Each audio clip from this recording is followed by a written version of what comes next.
You kept pushing on, but then you went too far. When your ship has sailed and all your dreams are lost, everything is wrong, you feel like it's your fault. Just remember, I will be there for you, baby. Remember, there's nothing out there to get you, don't forget it. When life throws lemons, just call me. Just call me. Just call me.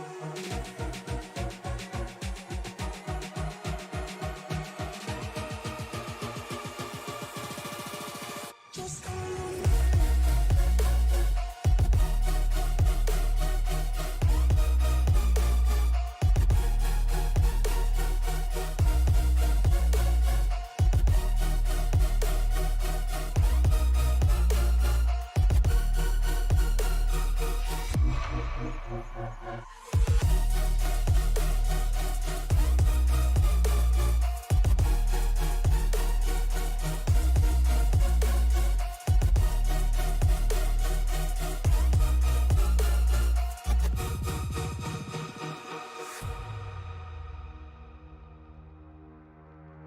You're stronger now than you ever been.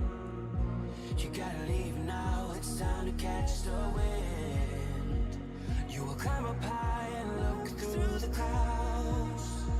And when you're feeling low, I know you'll bounce back. Oh, and just remember, I will be there for you, baby. Remember, there's nothing out there to get you, don't forget it. When life throws lemons, just call me. Just call me. Just call me.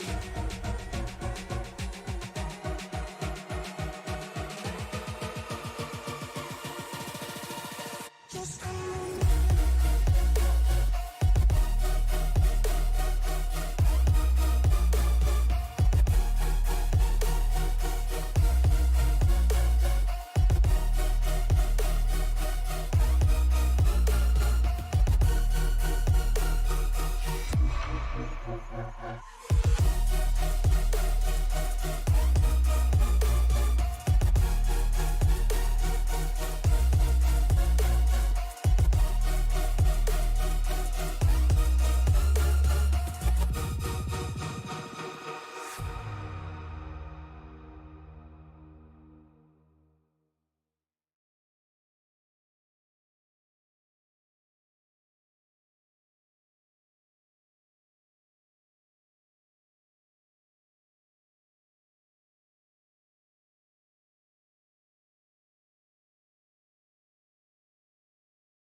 Welcome, ladies and gentlemen, to picturesque Loudon, New Hampshire, and the Magic Mile. Here for round number 19 of the Moonshiners Racing Cup Series. I'm Tony Shapasso. He's Matt Metler. Thank you so much for making this a part of your Wednesday evening. And Matt, Hump Day Racing and our final trip to Loudon for this year. It's Hump Day, and we're going to party seafood style, excuse me, up here in the Northeast, Tony. And the big question everyone has on their mind, who's going to be holding Lobby the Lobster in Victory Lane at the end of this thing? Did you see the size of his claws on Sunday? I'm Monday? sorry, nope. I want nothing to do with that trophy. Someone else can take it home. His claw was the size of Martin Truex's head.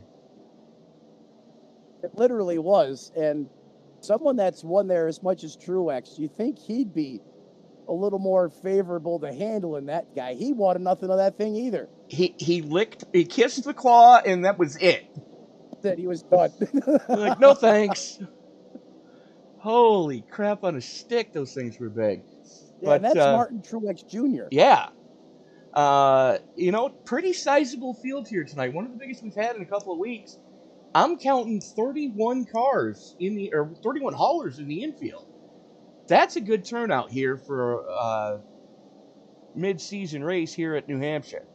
Yeah, well, everyone wants that New England clam chowder, baby. I'm telling you, that's what it's all Absolutely. about. As the qualifying checkered flag is out, qualifying now done and dusted. He's ready to click it over into qualifying. And while we're waiting for drivers to start the post for qualifying, let's take a look at the point standings coming in tonight, because the last couple of weeks have really shaken things up. Kenny Coppola is 30 markers back from Shane Davis, who Shane now leads the points, but Kenny's kept it kind of close, even with both of them having troubles over the last couple of weeks. Kyle Holden, he's got to be feeling the pressure right now, as he's got Barry Sanders only 5 markers back for third. Yeah, Barry Sanders really been silently and methodically turning it on here, Tony. You know, you're almost kind of wondering now, when is he going to break through and get his win? If you talk to him, it doesn't sound that way, but results speak otherwise. I don't know. I'm kind of feeling it tonight. I'm not saying anything. Meanwhile, we're watching Mr. Excitement himself, Mr. Kenny Coppola, as he is out on track in that rocking the Bass Pro Shop scheme tonight on the Camry. Hey, it worked for Truex. It worked for Truex, right? So inside sources tell me Coppola has been battling a ankle foot problem. If you remember back to the Chicago street course when he just sent it in there and just smoked the wall, apparently his ankle gave out on him, could not get on the binders, and it's been giving him trouble ever since. He's got a new setup he's deploying tonight to help with that ankle. So far, it looks to be working pretty good. It's at the top of the pylon. So far, so good for Coppola. Let's take a look at Kyle Holden, coming in tonight third in points. And the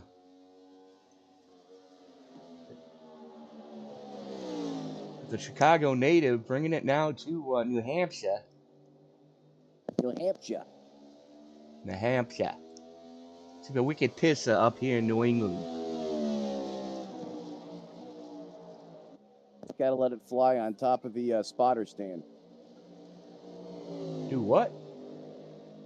No, nothing. I was having a side conversation here. Oh, okay. Tell the call girl to get out of the booth, will you? Darren Mills, solidly in the top 16 in points right now, as we're only about a handful of races before we get to the playoffs. Tony, it doesn't feel like it's been that long, but I mean, the numbers don't lie. It has. And I can't believe, but it's in the air. That playoff, you can smell it in the breeze. There's that bright Dayglow green number 3, the RS Button Boxes Camaro of Hunter Carmichael. Currently sits 7th quick, but he's going to improve on this. Let's see by how much this lap is going to improve, because it doesn't give it any up here in the third and fourth corners. Down the front chute, put the checkered flags out. Carmichael does improve his time, does not improve his position.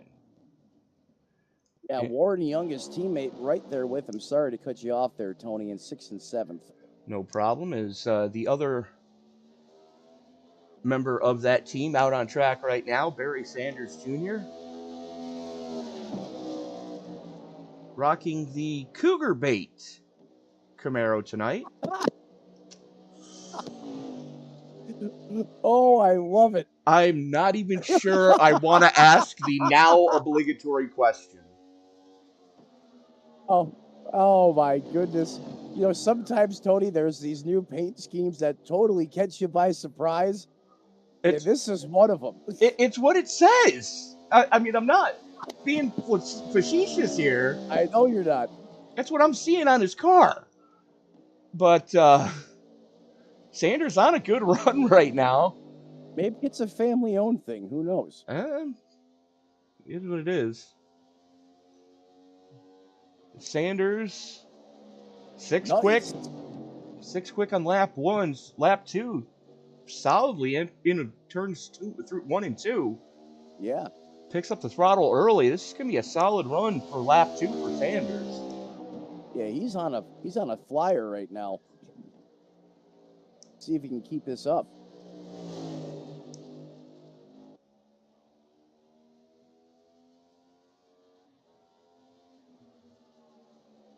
Fifth quick.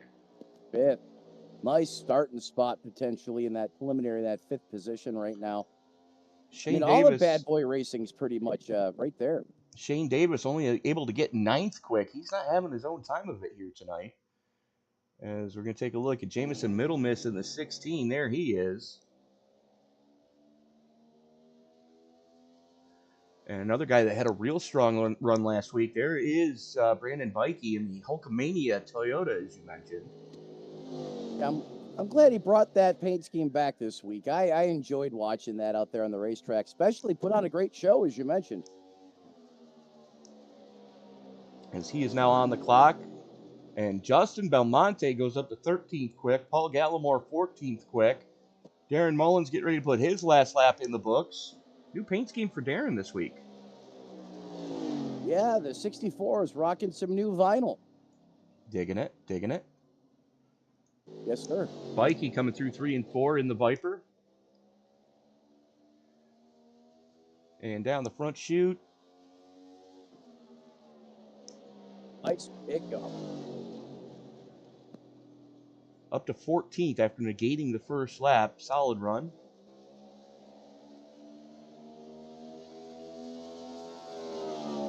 As we take a look at Ed Boyles Jr. in the Taco Bell, number 38. Tells me that Taco Bell might be looking for some cougar bait.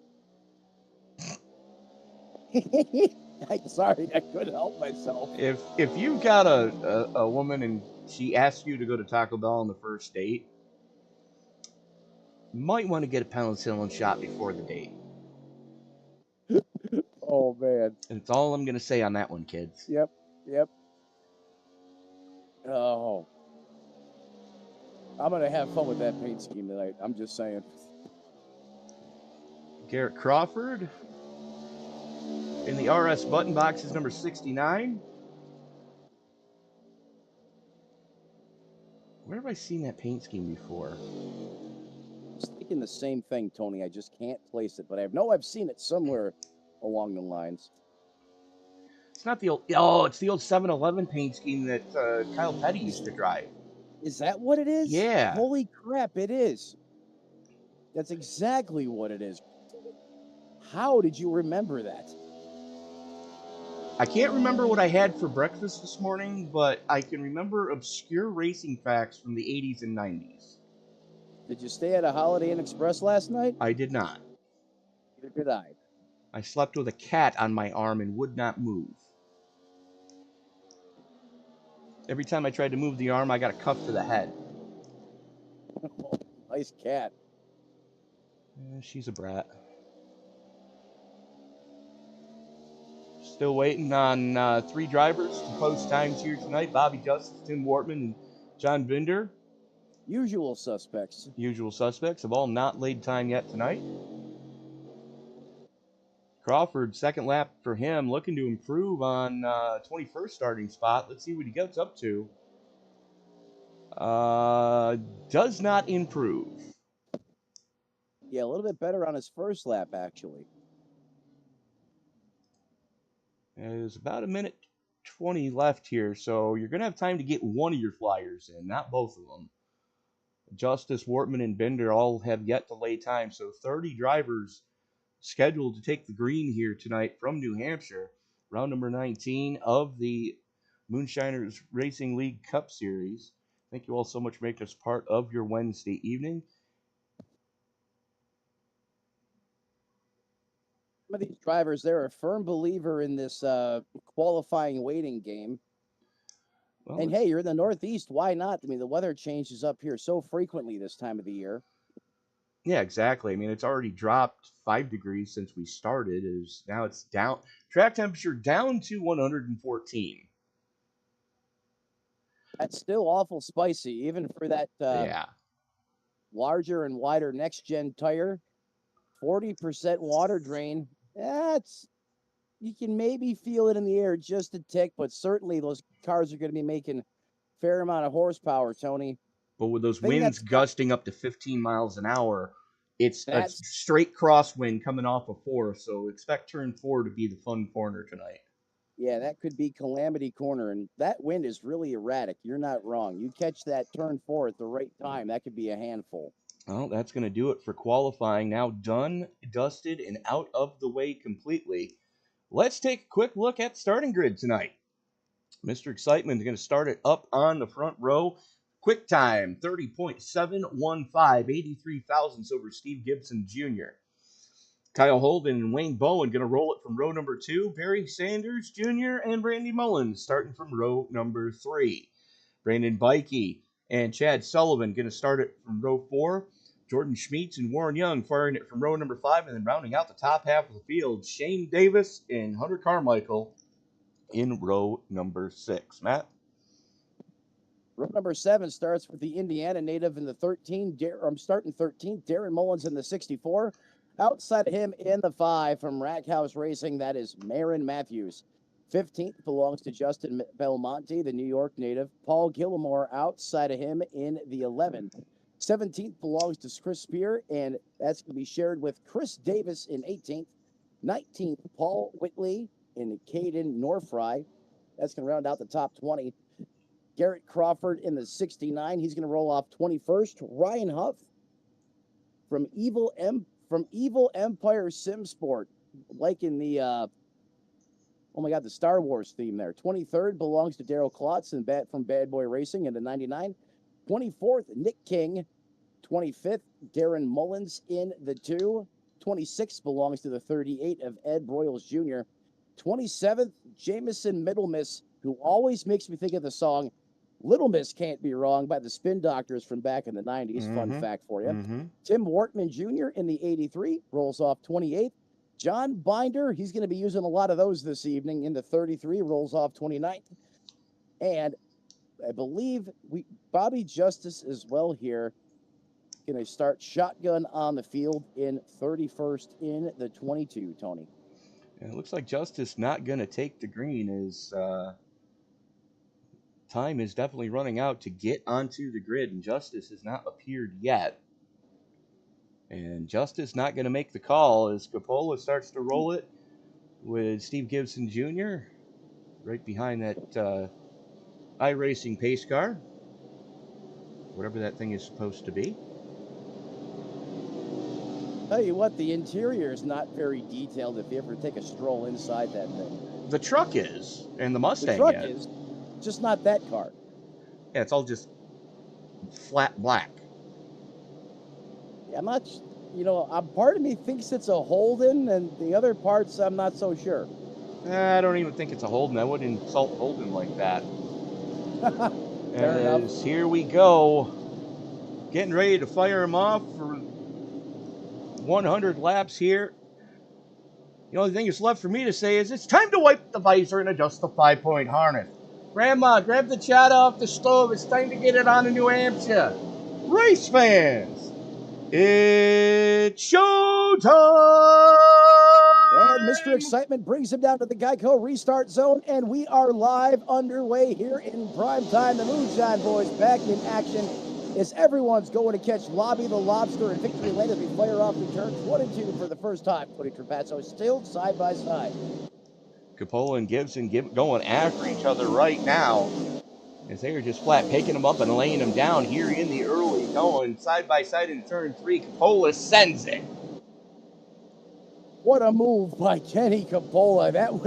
Do you think he's tired of getting wrecked out in these races or what? He just sent it in there like grandma's business and already checking out over the field. Is lap number 2 being written in the history books. Right now out in front, Mr. Excitement himself, Kenny Coppola, Stephen Gibson Jr. The 78, that is Wayne Bowen up 1 spot, Kyle Holden, and Randy Mullins rounding out the top 5 as they run right now. And it is a hornet's nest, about 6th, 7th on back. Oh, it absolutely is. As we're following along with 6th, 7th, 8th, 9th, and 10th right now. That's Barry Sanders. He's got some breathing room. He's Schmeets and Sullivan. Oh, we got one in the wall back there. Oh, big contact. That was the 42 of Young. Picked the left side tires up off the track when he hit the wall coming off the 4. Ouch. Yeah, that's big time contact to pick that side of the car up, Tony. Hopefully everything's okay and under control there in the 42. Have to keep an eye on him. New paint scheme for Paul Gallimore in the 11 here tonight.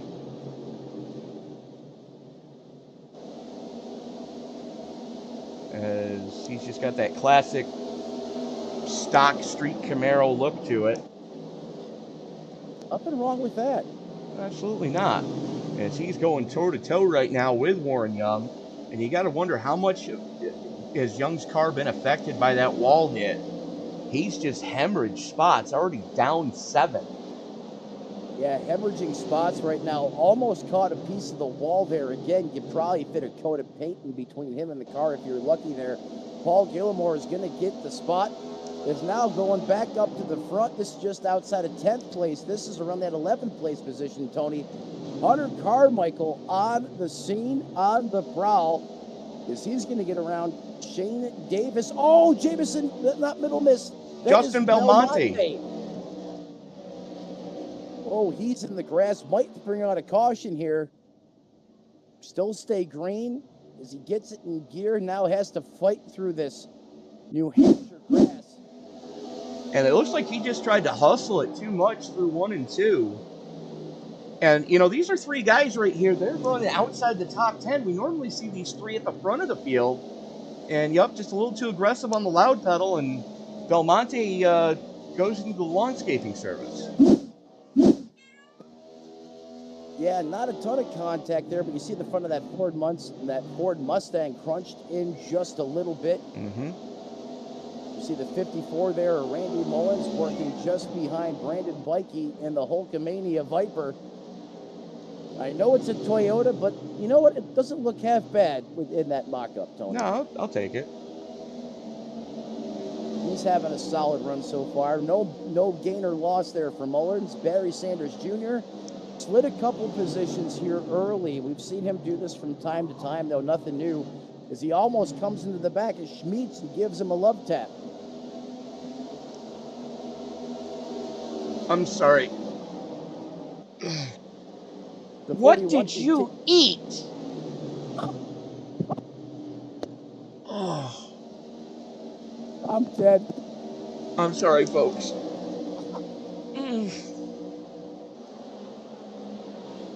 Oh, don't ask me to try and talk right now. No more treats for you. Holy cow. Anybody want a cat?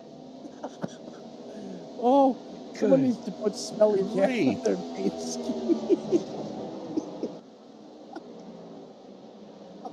Well, I mean, the closest thing we've got is Barry Sanders Jr. If that's cougar bait, I don't want any of it. Jeez. Really, it's just oiled clam chowder. That's all it is. That's what it smells like. Oh, my God. Oh, Warren Young, you want to come up in the booth? Now is the time, buddy. As we continue to watch. Oh, my God. The one here of Brandon Bike. He's trying his daylights to get around Stephen Gibson Jr. This inside the top. No, Brad Mashburn, it was not Taco Bell, because my cat won't eat that, because I won't give it to her, but she's gotten into something that has not sat right. Oy. Oh, well, this time Tony didn't kill me, the cat did. Because now the 54 is going to pull out here, take a peek inside. Do they touch just about as the 54 slides up just a little bit? And Tony, these corner entries are treacherous at this racetrack. They absolutely are. As we found out Sunday, you really have to be about 1 to 2 hash marks off that yellow stripe to really get a run through these corners. And because under that first set of hash marks, it's still flat there. You're still technically apron. Right. So if you go any... Oy! Oh, that could have been ugly. Schmeets and Gibson got together there going into one. Luckily, they give each other some room. Here comes Schmeets back to the inside of the 45. He's going for it again, sends it in there, gets oh, you got to be careful when you get down low like that. But Schmeets able to pull it off there and get around the 45 of Gibson. Next in line to make that pass is the 88 of Barry Sanders Jr., who's currently in 8th. But don't look now, all over the back of Barry Sanders is bad Chad Sullivan in the 21. All these guys, Darren Mullins, the caboose in this little freight train of your top 10, and they've got about a second's worth of separation until you get back to Shane Davis in 11th. But Davis starting to reel these guys in hand over fist as he's gotten clear of Carmichael and starting to pull a gap. Yeah, Shane Davis and Carmichael had one of their classic battles that we've seen over the course of the season from time to time here in the early going. Now that Shane has cleared the 3 of Hunter Carmichael, kind of has good bit of separation between himself and the 3 and then to this next pack and above, right in front of him. This is really, here's some big guns right here in this group of cars. You got the 64 of Mullins, Chad Sullivan, and then just in front of them, you got the Sandman himself, Barry Sanders, Stephen Gibson, and then you got the 41 of Schmeets. I mean, these guys right now, probably some of the hardest racers, in the group. And Schmeets is giving the younger Mullins all he can handle right now as Randy has 5th. So father and son both running in the top 10 right now. Strong run out of both Mullins cars.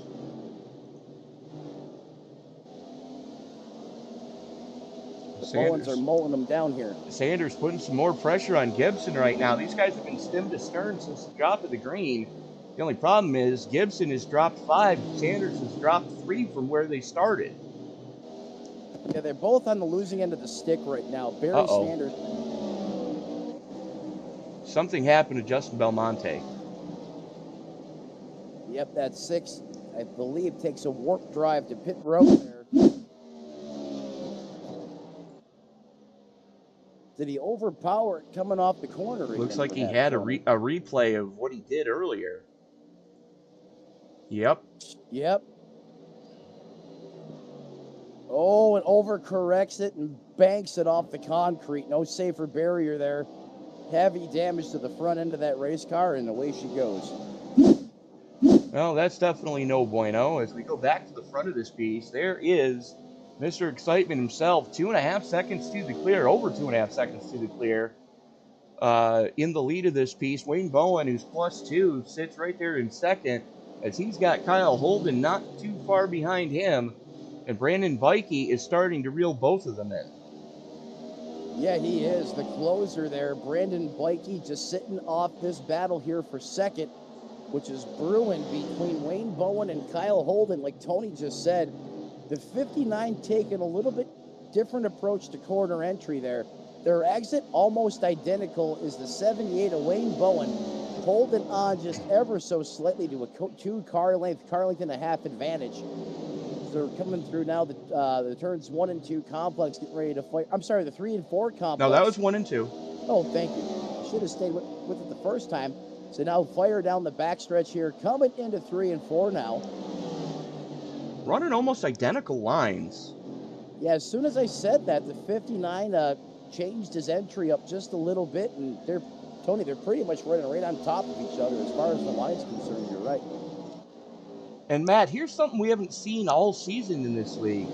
Take a look at your top 4 drivers. As I'm going to pull up their driver info, heck. What do you notice? They're all Toyotas. They are. Coppola's Toyota shows the way. Bowen's Toyota sits in second. Kyle Holden's Toyota in third. Brandon Bikey's Toyota, that's taped like a Dodge, in fourth. And then your highest running Chevy's Randy Mullins, there he is in fifth. And Jordan Schmeets, the highest running Ford, in sixth. Where have we seen the Toyotas piled up at the front like that before? Probably the last time we were here. No, that was back in the spring Atlanta race. That's right. That's exactly right. In a different league. in a different league, but in very different racetracks nonetheless. You Yeah. can't get any farther away from Atlanta unless you want to throw dirt, I guess, out here. That would be something. Barry Sanders, the Colonel himself, taking a peek inside the 45 of Gibson here. Now, Sanders has got to be careful because he has Darren Mullins right in his back pocket. If Barry goes to pull the trigger, can't execute, he does not want to backpedal and go the other way here. He's already lost a couple spots in the early goings. He's trying ever so carefully to tiptoe around the 45. You take a look at the last couple of lap times, almost identical for these guys, 7th, 8th, 9th, and 10th, almost identical lap times. Yeah, you couldn't get any closer. Right. I mean, right down to the thousandths of a second. These guys are pretty much running identical lap times. Here comes Sullivan. Sullivan's going to shoot one in there. Mullins shuts the door on him. Nice block there by Mullins in the 64. Well played. But, I mean, Sullivan's got to be feeling the pressure because he's got the points leader right behind him. Yeah, Shane Davis right there in the 79 in that 11th place position. He's trying to get inside the top 10. To do that, he's got to get around Bad Chad in that Ford. Oh, Sullivan has problems. Where did that come from? Out of nowhere. Just banged the wall coming off a 2 and it sent him down the track. That was some moderate contact there in the 21. They say don't fear the Reaper. Well, that Reaper just got a piece of that safer barrier as it just went down the racetrack. Barry Sanders going to try and serve one up. Oh, the 64.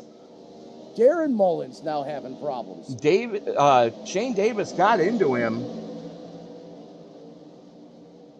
and then backed out of it. He didn't want to be that guy. That's going to allow Connor Carmichael to put his hat in the ring for this battle. Yeah, if you remember just a few laps ago, Tony, Shane Davis had a nice little cushion, and that right there has allowed Hunter Carmichael, probably not someone you want to see lurking in your rearview mirror either, to close right up on the back bumper. Now Hunter Carmichael's looking to take the spot from Davis after that contact. Well, we got another battle brewing up here for seconds. They go door to door. Bowen on the inside, Holden on the top shelf. Holden's going to wrestle the spot from Bowen.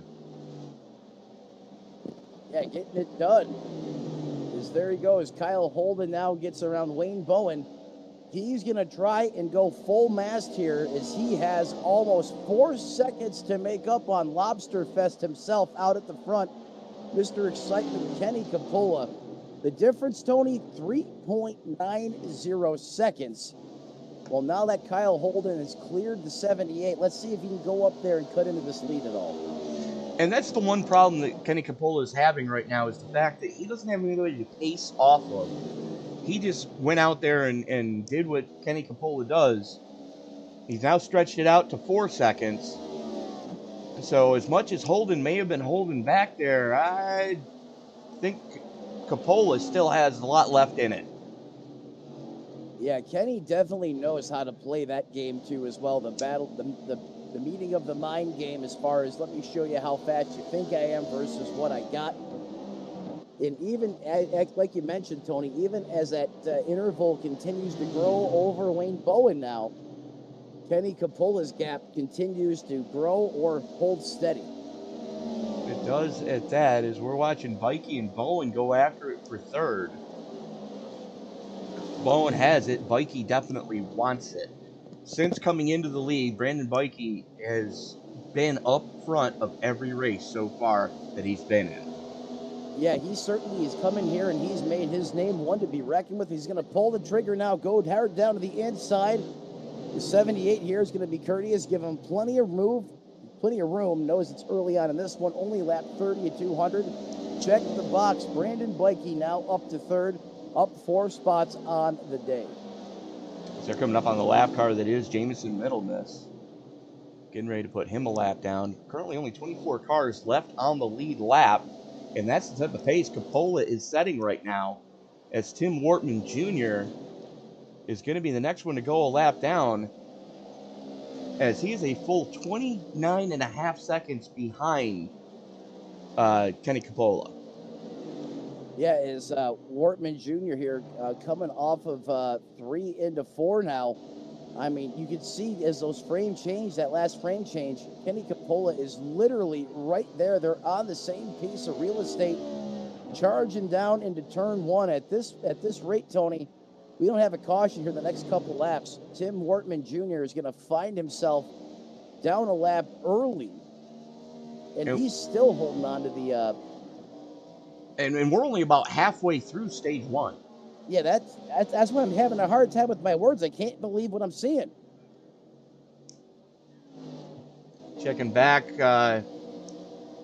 Sanders has gotten by Gibson Jr. It's Gibson looking to the inside. 21 of Sullivan all right there with him, but this is your battle for 7th, 8th, and 9th.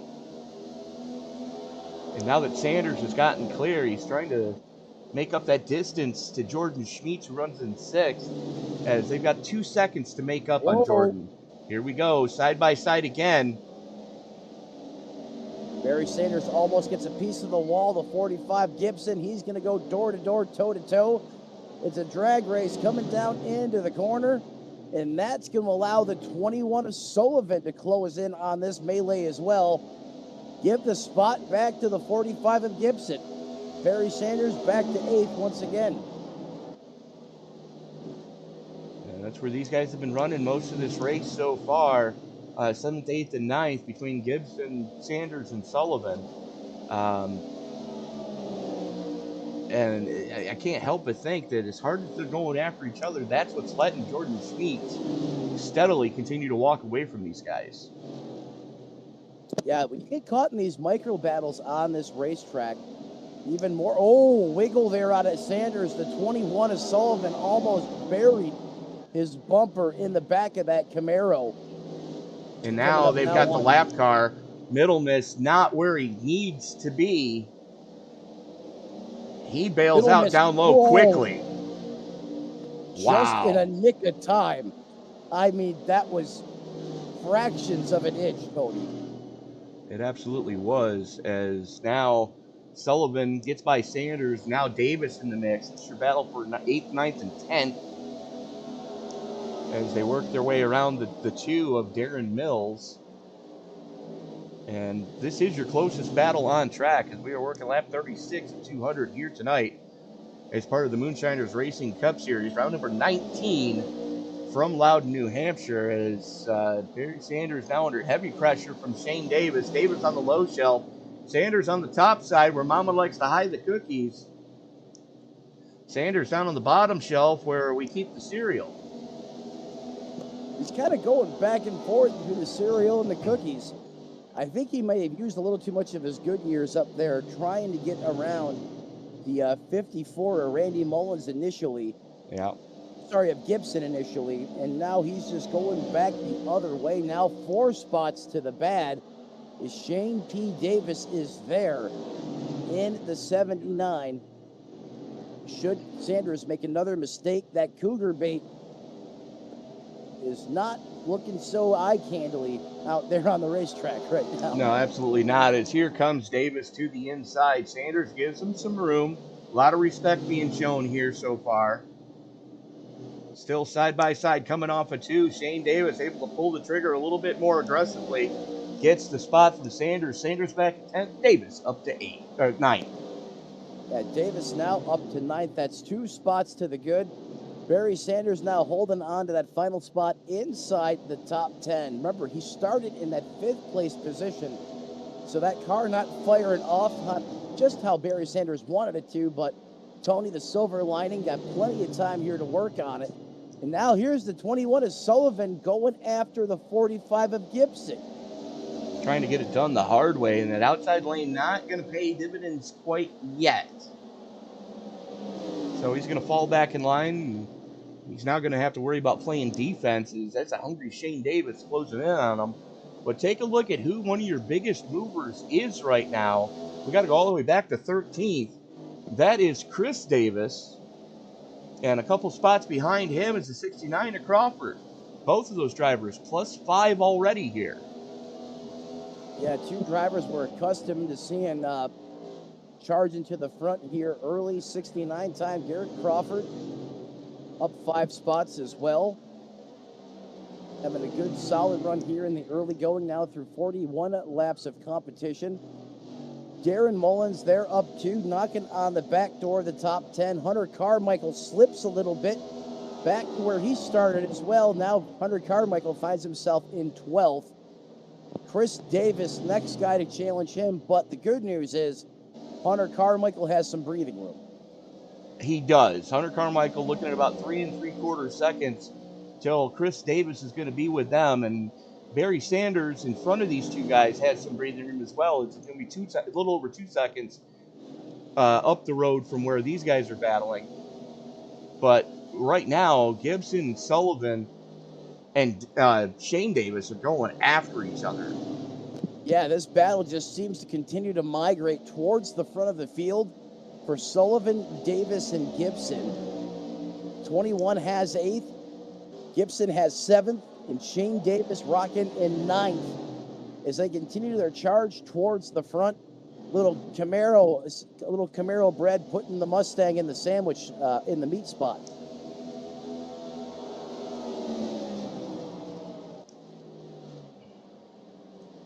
Checking back, Carmichael and Mullins still all over each other back here for 11th and 12th.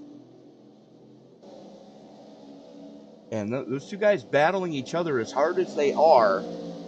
Carmichael goes to the outside. And he's going to send it and get the clear. Wow.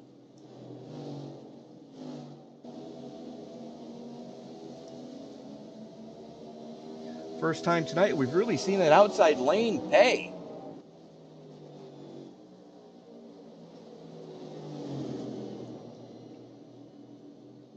Checking back in towards the front of this field, though.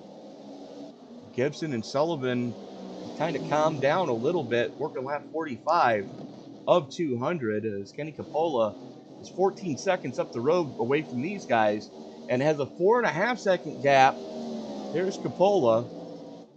And there is Kyle Holden in second, a little just under 4.5 seconds behind Kenny. And then he's got about 1.5 seconds back to Brandon Bikey, who's got almost 2 seconds back to Randy Mullins. And Randy Mullins is only about 3/4 second over Wayne Bowen in 5th. So a lot of good racing going on here at the front. Checking back here just outside the top 15 is Caden Nofry in the 44. Trying to make something happen right now. He's got Paul Whitley there, Garrett Crawford right there. The 93 of Ryan Huff also in that mix. Again, that's 16th, 17th, 18th, and 19th. Only a couple retirements to speak of so far here, as we are under caution, and I believe that's the stage. Yep, right on cue, Tony Trapazzo. That's going to be the stage break, the 47, as Kenny Capola lays the smack down literally in a Lobster Fest city here. Kyle Holden, Gibson, Sullivan, Davis, Sanders, Carmichael, Bikey, and Davis. I'm sorry, and Matthews. Where are you reading? That would be the ticker. Your timing and scoring is all screwed up, pal. It's Capola, Holden, Bikey, Mullins, Bowen, Schmeets, Gibson, Sullivan, Davis, and Sanders getting the final point. With that, we're going to step away, try to get Matt's computer fixed. Don't worry, not going to miss a thing. We're going side by side.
And we are back at Loudon, New Hampshire. Stage 1 now in the books. And Matt, I believe you got the pride of Southline, Michigan with you now. Mr. Excitement, Matt Tony up in the booth. You got me, bud. I got you, buddy. Oh, hey, man. Great to have you back in form. First and foremost, how's the ankle doing? It's a little bit sore. My foot's actually starting to go numb right now, so we'll see if it holds up for the rest of the race, but so far so good. Well, I'm sure out there leading like you've been doing certainly helped that pain threshold. Man, so fast there through stage 1. But how slick is that racetrack right now? It's really slick, man. I'm actually surprised we just ran without any caution, so hats off to everybody in this league for keeping their car under control and running 45 laps right there. That's pretty darn good. All right, you're going back to green here. We'll cut you loose. Best of luck. Go get her done. Appreciate it, Matt.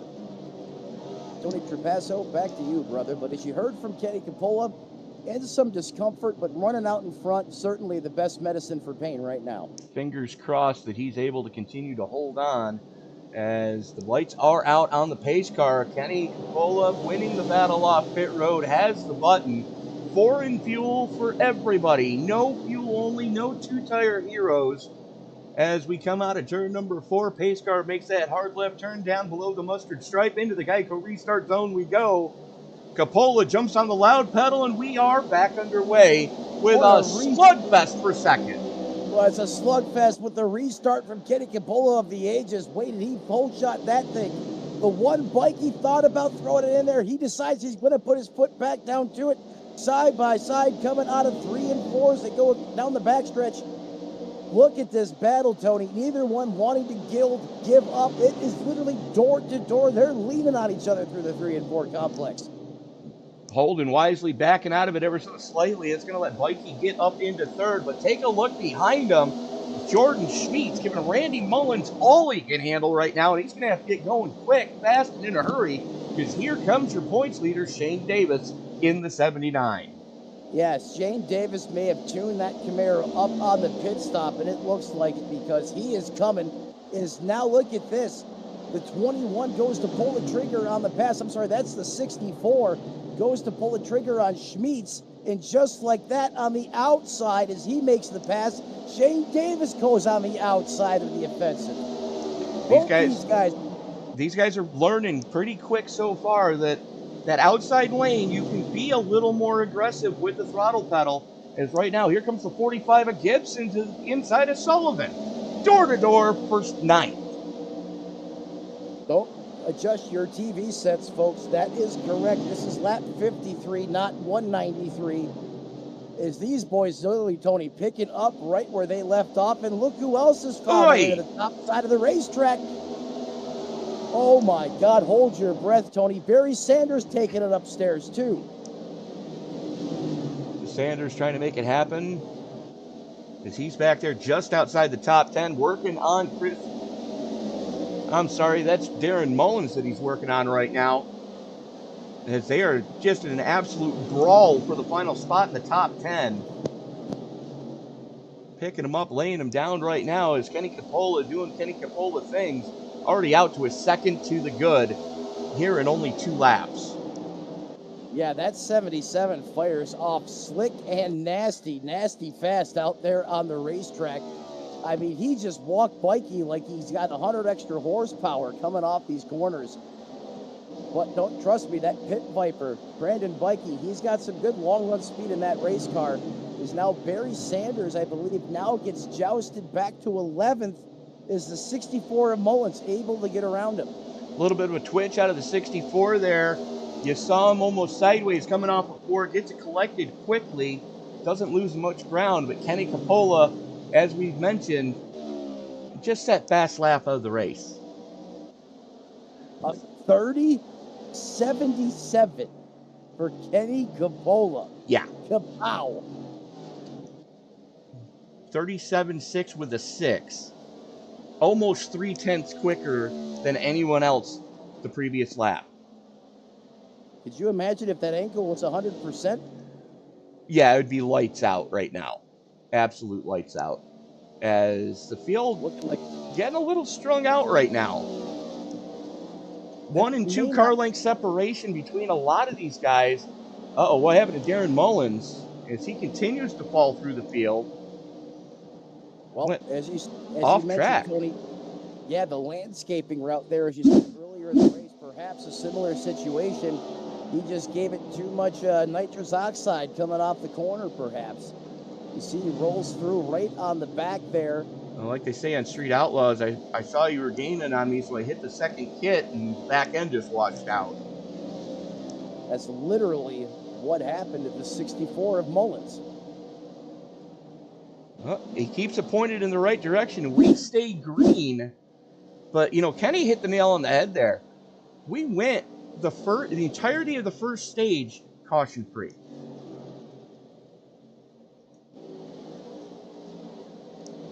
So here we go, watching the battle for 6th between Randy Mullins and Shane Davis.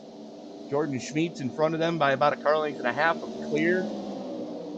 Chad Sullivan about the same distance back off of Davis. So yeah, maybe these guys figured out, hey, we still got more than half this race to run yet, and we're out there having a slugfest. So perhaps some conversations with their crew chiefs during that first pit sequence, is everyone now seems to be evenly spread out inside, the top 10 or so. The closest battle I think we have on the racetrack right now, Tony, is right where we got it here. I think Shane Davis, as he's trying to reel in now on the back of the 54 machine of Randy Mullins. Let's go on board with Davis and see how much he's really trying to get after it right now. That's a great idea, Tony. Let's. As soon as I can find the camera. There it is.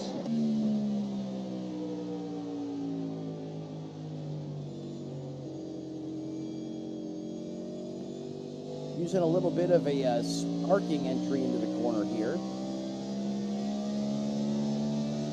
It's a good run here down the backstretch. And only using 4th gear. Yeah, I'm seeing that. I mean, that's probably not going to give these guys the best fuel mileage. Let's see where this thing tacks out at, getting down here into 1. Just about on the limiter. It just bumps into the red just before he's got to climb on the binders anyways, so I mean, the thing's right in the power band.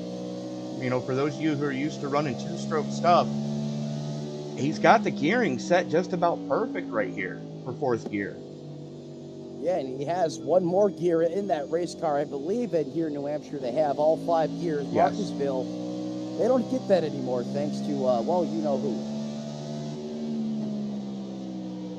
Santa Claus? Well, unless you want watermelons, sure, we could say Santa Claus or Ross Chastain. Yeah, that guy.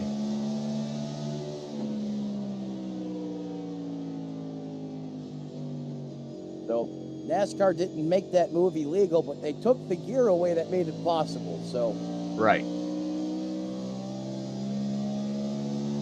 As we're still riding along with Shane Davis, and it doesn't look like there's a lot of, unsettledness in that car. He's just kind of cruising right now. yeah, he's just kind of doing his thing and methodically just making his way around this racetrack, trying to survive and be alive at the end. And Shane's had problems over the last couple of weeks doing that, and This is true.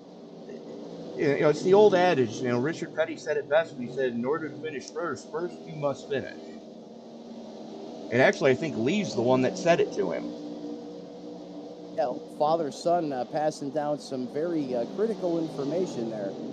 And as bad fast as you are in practice, qualifying, warm-ups, you name it, over the course of 200, 300, 400, even 500 laps sometimes, Tony, you got to be able to go the distance if you want to get a checkered flag. It's as simple as that.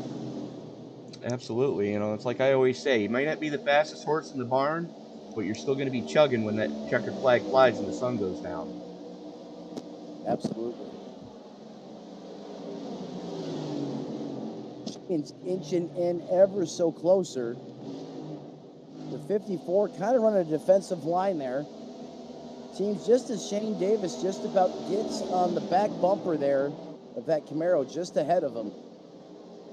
Perhaps a little dirty air there, making it a little harder for Shane to execute this pass. Tony, that's how we say catching him one thing, passing him is another. And passing him cleanly is something on a whole other planet. Because, I mean, anybody can, you know, be the Miley Cyrus of their league, but you're not going to make friends doing it. I went there. Get your hate mail coming now, folks. And in case you're wondering what I am talking about, you come in like a wrecking ball. Tony's got wrecking balls and stinky cats. Look out. Hey, at least I don't have a bottle of chicken cock whiskey sitting on my desk. Chris Spear having issues. Let's go back and take a look at what happened to the 7.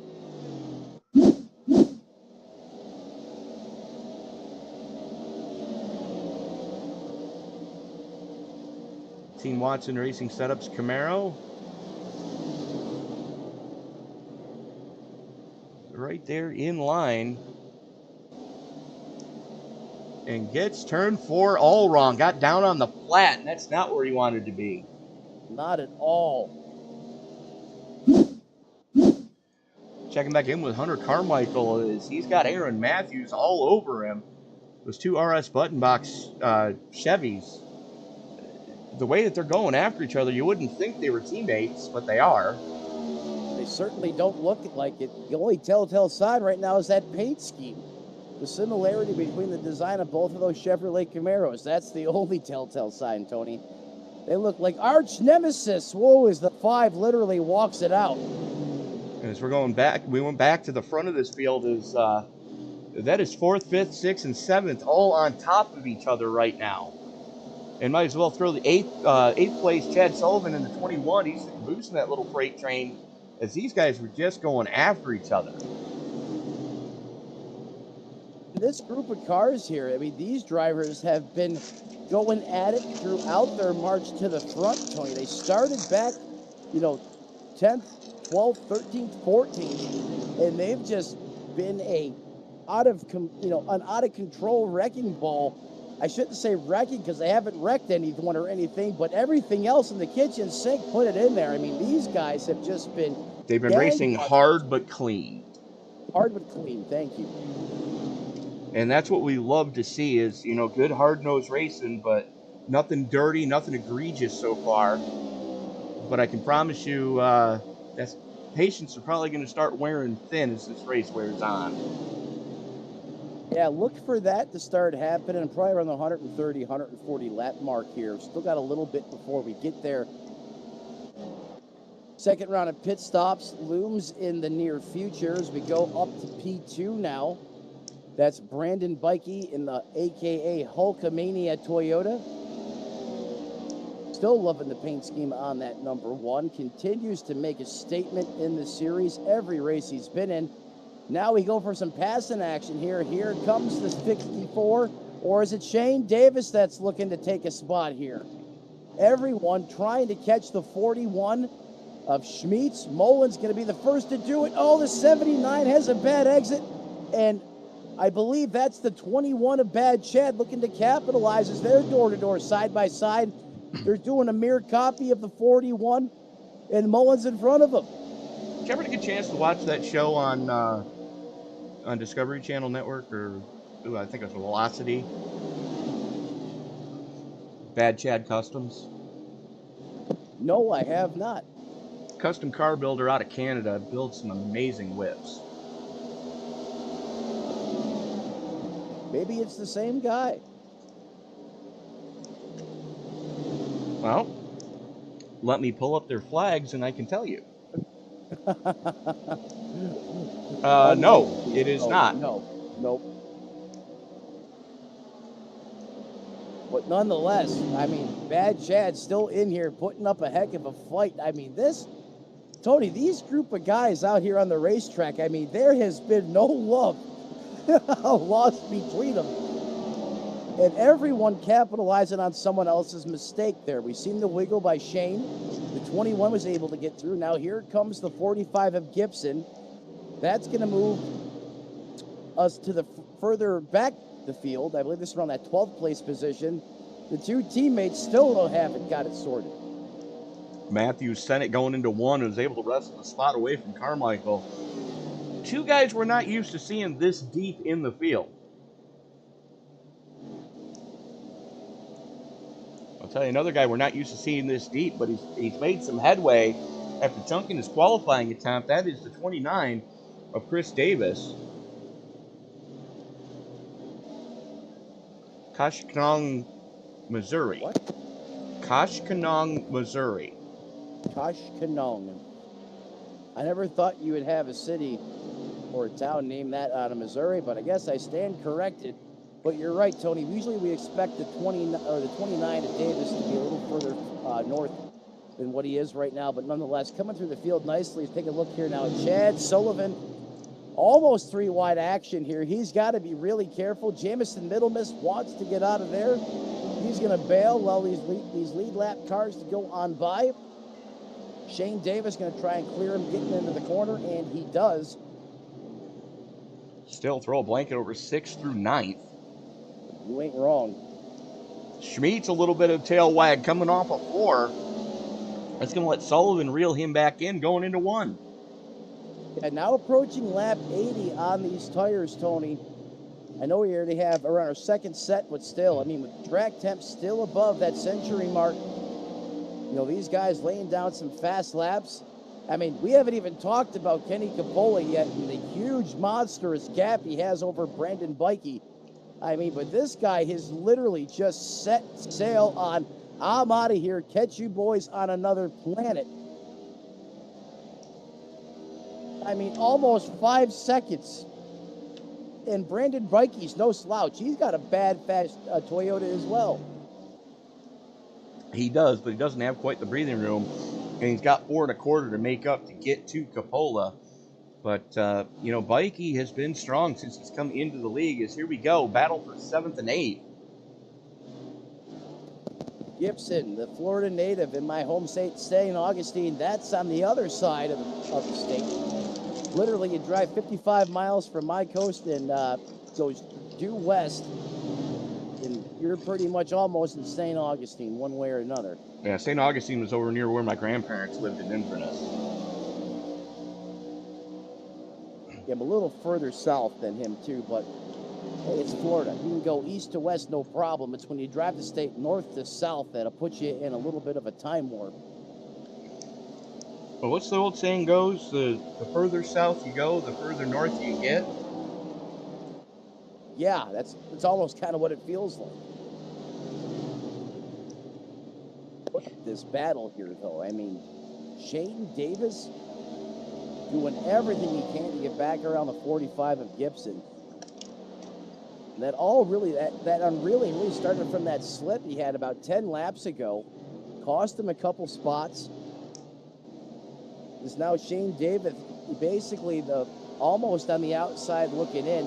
Barry Sanders has the final spot in the top 10. There he is. And about 3 seconds in front of him and 2 seconds behind him, so he's got no pressure right now.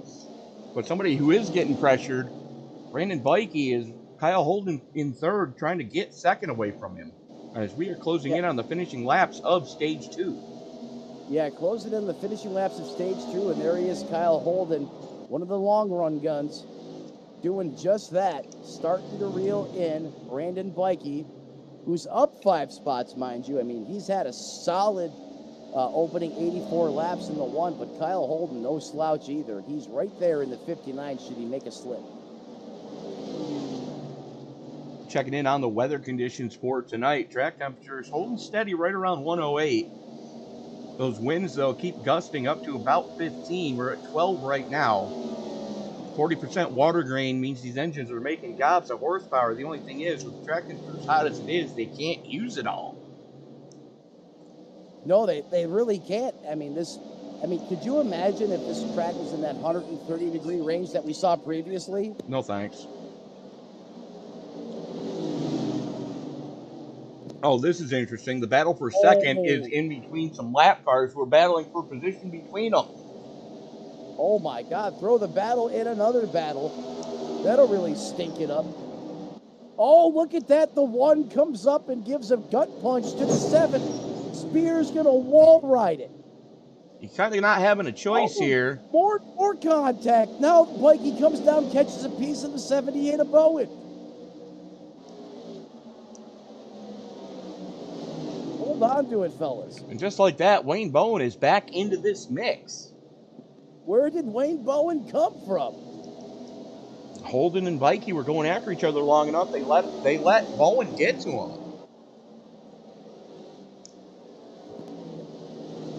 I'm not sure why this race car really magnifies, these micro battles on the racetrack the way that it does.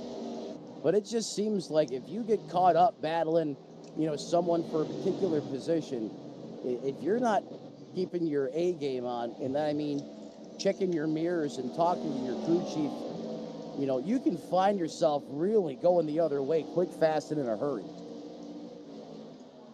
Just outside the top 10, it's your battle for 13th and 14th. Hunter Carmichael has it. Paul Gallimore wants it. Gallimore in the 11. Turns the bottom. The 3 gets a great exit, though. Able to get the power down sooner. Now working lap 88 as we're coming to this stage is now coming to a close here.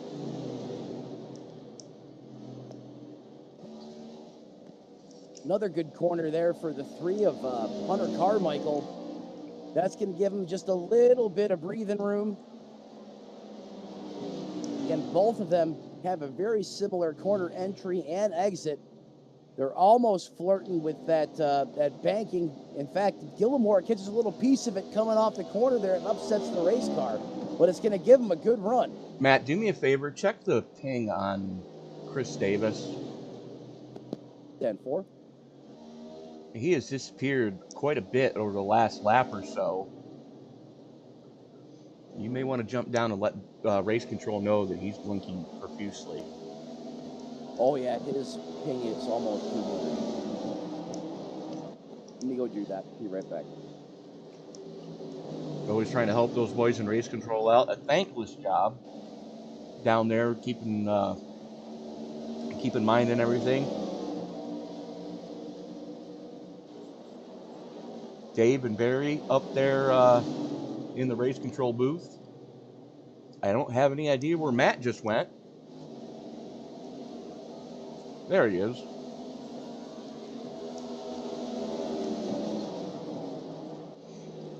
As we're watching this battle, still just inside the top 10, that's Schmidt, Sullivan, and Gibson. And with that, stage 2 in the books. Coppola, Holden, Bowen, Vikey, Mullins, Schmidt, Sullivan, Gibson, Davis, and Sanders. As we are going to step away, pay a couple bills, and we'll be back right after this.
And we are back at New Hampshire. Lights have gone out. Coppola wins the battle off pit road. Pouring fuel for everybody as we get ready to turn them loose for the final portion of this race.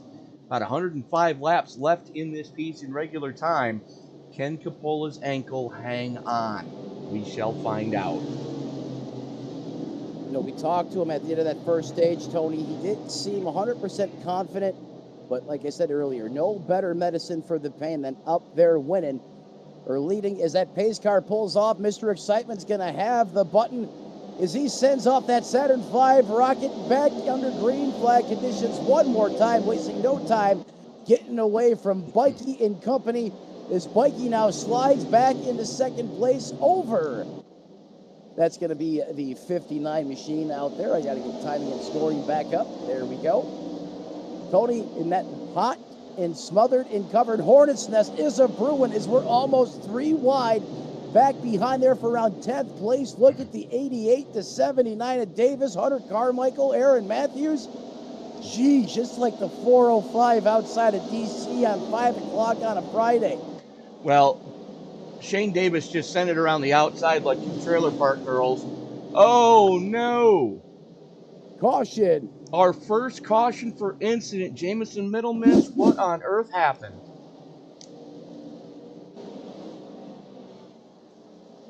Middlemiss just trying to survive the rest of this race. And he's down on the ultra low side through the corner. That's not where you want to be. Back end starts to wash. Tries to save it. And there's cars coming. And with that, Ed Boyles Jr. eats wall, trying to avoid the spinning Middlemiss. Yeah, the Taco Bell hard shell. Well, might want to go ring the bell after that one.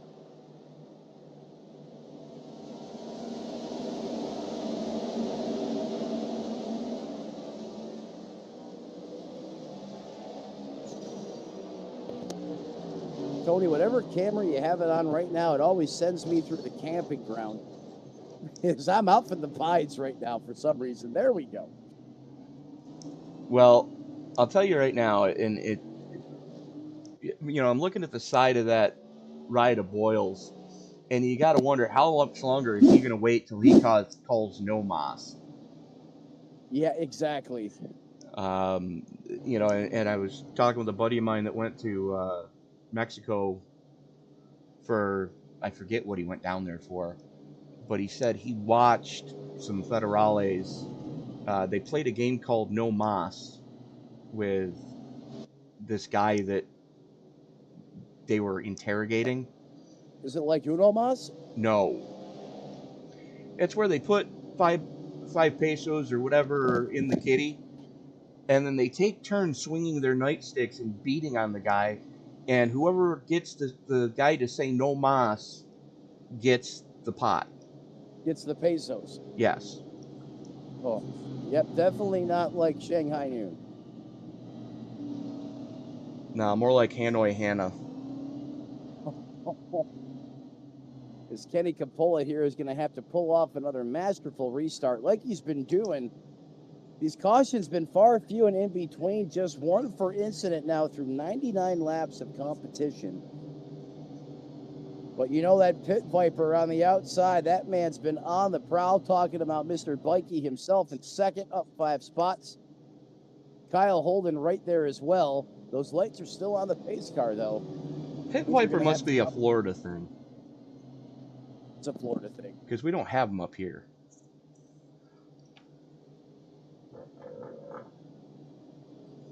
See if the lights go out on the pace car this time by. They should.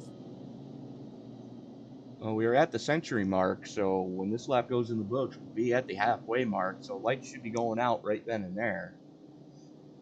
They come now into the 3-4 complex. So Coppola, Bikey, Holden, Bowen, Mullen, the younger of the 2 Mullins, Schmidt, Sullivan, Davis, Sanders, and the other Davis rounding out the top 10. Yeah, it'd be Chris Davis there in the Toyota in 10. Both he and Shane in the top 10 right now. Barry Sanders going to restart from 9th. And there go the lights, and here we go. rack them, restack them here one more time. Who's going to go up and kiss the claws of Lobby the Lobster? 1, 2, 3, not it. Yeah, not it either. That pace car should make that hard turn off of the racing surface here. Next time by as they come down the back chute. Yep. Coppola has the button. Matt, why don't you get us going to green this time? You got it, brother. Tony said Coppola's going to have the button. Can Sasquatch get another masterful restart here over Brandon Bikey, who's going to be on the outside? Kyle Holden, Wayne Bowen, and company. The Moonshiners invading Seafood Company here. That pace car is going to pull off. Here we go. Ladies and gentlemen, strap yourselves in. We're in the Geico restart zone, and we're back to setting the fury out here in New Hampshire. Wonderful restart, and here comes Bowen. Hard charging on the inside of the 78. No, it's Holden on the inside of Bowen. Thank you. Holden on the inside of Bowen. He goes for the crossover mover, but can't. There's the 54 hard on his heels. Crap. Caution back on the racing surface. Sometimes cautions breed cautions. Oh, no. He's got Bluetooth suspension somewhere, I fear. The 29 ride may be in jeopardy.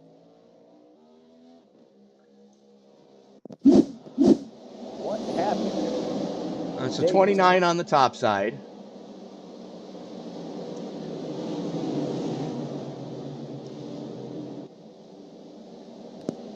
A little too much hammer time off the corner. Gets a piece of the 5 of Matthews.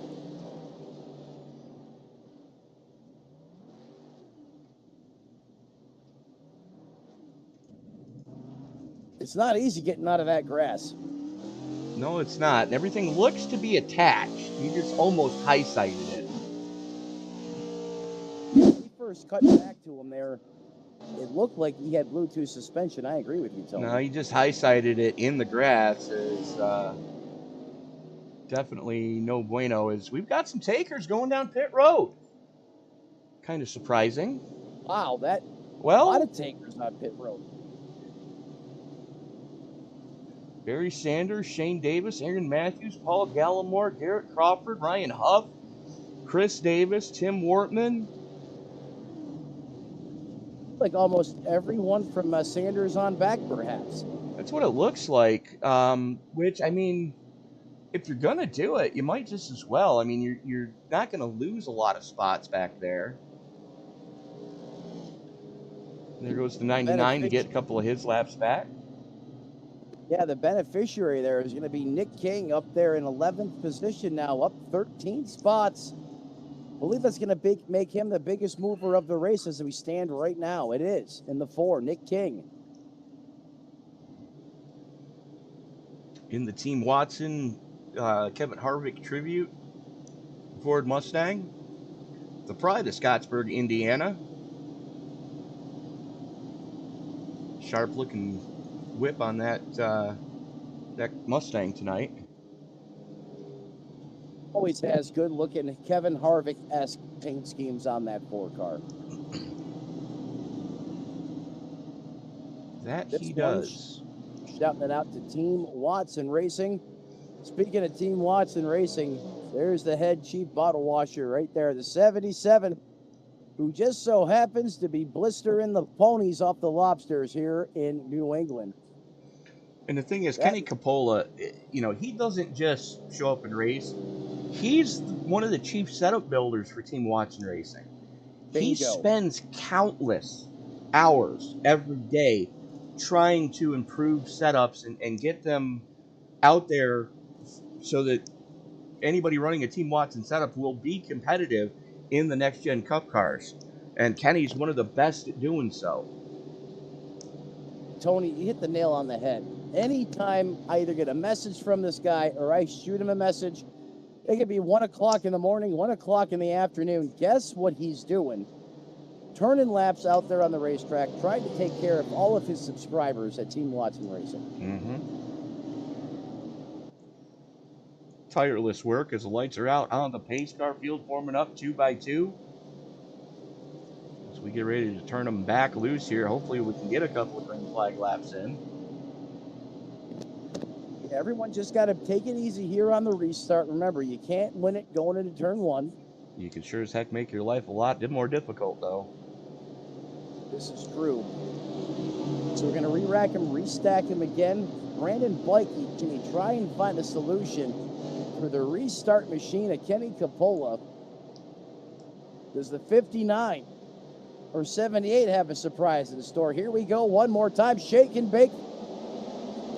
Don't look now, but this ain't Quaker Steak. Holden looking to the inside, going into 1. Blakey tried to slam the door a little too late. Here comes Bowen and Mullen right there with him. They're still door-to-door for second place. Ah, what a slugfest for second and third. Take back what I said about taking it easy. Heck no. The Bikey review. Go ahead, Tony. I was going to say, final stage. It's not time to take it easy right now.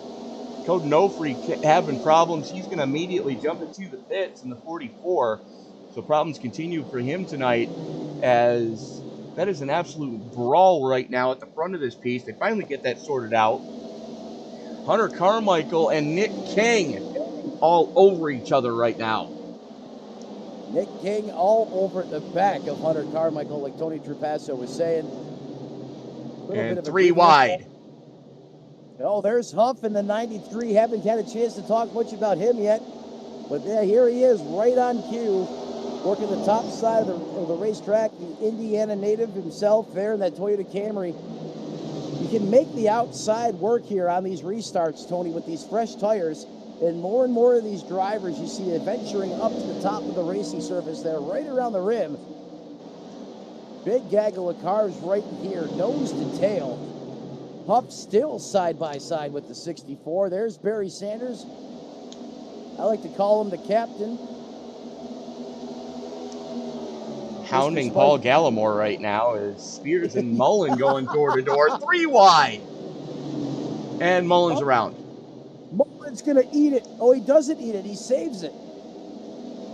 How did he save that? I don't know. That's save of the night right there. I mean, that was a complete dirt track drift coming through 1 and 2. Keeps it pointed in relatively the right direction. Dropped a few spots, but hey, we stayed green. Code Cougar bait moment of the evening. Yeah. There he is. Barry Sanders with the paint scheme possibly of the year. Oh, I love it. Sure, why not? And Huff has problems. Just talked about the 93 of Huff. And he finds himself in his pit box. Well, that can't be good for Huff. Looks like he may have gotten into that trap coming off of 2. See, he sends it in here just in front of Aaron Matthews. And get any help? Nope.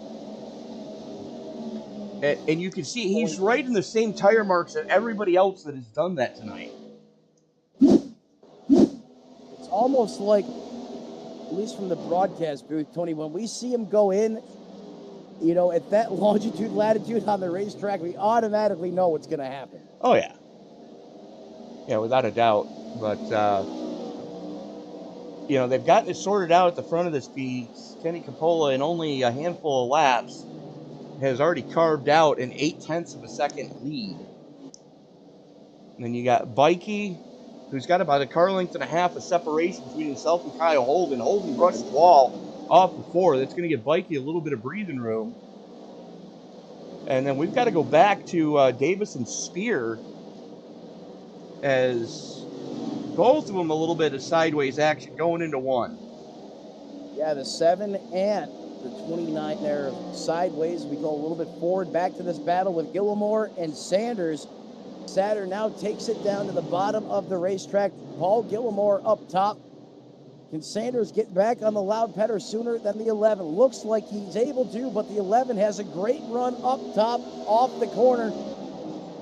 Side by side, back down to the 1s and 2. We're going to do it all over again, Tony. Sanders is going to have to throw a slider if he's going to get by Gallimore and keep it there. Just like that. And he does. Gillimore maybe touched the wall ever so slightly. Checking back with Aaron Matthews as Ed Boyles has more problems. This is Matthews working the inside of Tim Wortman. Wortman making it happen on the high side. One of the only drivers we've seen tonight make that outside lane work. Yeah, Wortman's starting to come around now. I mean, he was not having a fun time here through the first 100 laps. So they clank. Woo! They got away with one there, Tony. They absolutely did, and they're letting Garrett Crawford get into this mix. This is 15th, 16th, and 17th running on top of each other right now, and it's a close battle on track. These guys fight on the racetrack no matter what position you're running. First, here we go. 10. Sanders into the top 10. Very, that's what's up. Getting his his Mustang. He will hurt you. Yeah, I know. I'm sorry, he's got cougar bait on the car. I can't think straight every time I see that car. Chris Davis now works the inside of the 7 of Chris Spear. Still door to door. Those guys have not given up on each other since the green flag came out. It's Davis now +5, gets in front of Spear. Spear drops another one. Ooh, and now Gallimore and Whitley going after each other. Like you said, Gallimore and Whitley throwing haymakers at each other. The Ford on Chevy action there. You ain't wrong, Tony. Look at the send by Gallimore in on the bottom. That's a ballsy move. 74 trying to pinch him down just a little bit. Oh, gets skinny off the corner. They don't make any contact. The wall is avoided there by the 74. Great job by Whitley. Hard racing, but respectful racing. Bingo. And that's what these guys pride themselves on each and every week. Woo! Gets a little sideways as Davis took the air off his spoiler, had to chase it down, and I think Whitley's going to need a new fire suit. Yeah. I mean, that was a matter of inches from someone being dead hooked into the wall. It absolutely was. As we're watching this battle between Spears and Matthews, is Spear on the top side, Matthews on the low side. And Spears not having a good time of it right now. No, but he knows his car isn't working good in the middle of the racetrack, so he's trying to get something figured out and trying to be competitive up top. And right now, that's giving Aaron Matthews fits because he cannot complete the pass and slide up. There he does. Oh, it's a 7 gets loose. 7 gets in the wall. Hold on to it, son. Yikes. And that's going to let both Crawford and Wortman get by him. And if you remember, Chris Spear pounded the wall in the opening laps, too. He just pounded the 69.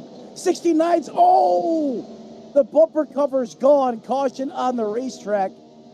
Garrett Crawford. Watch this. So there you saw the 7 get into the wall. Crawford goes to the inside. He's actually down on the flat right there, going into the corner. That's not good. Straddles it, gets to get on the throttle, comes up, and unfortunately, Spear was chasing it down the track as he was trying to chase it up the track. Up the track. And Crawford comes out on the losing end of that whole exchange. And we are back under caution.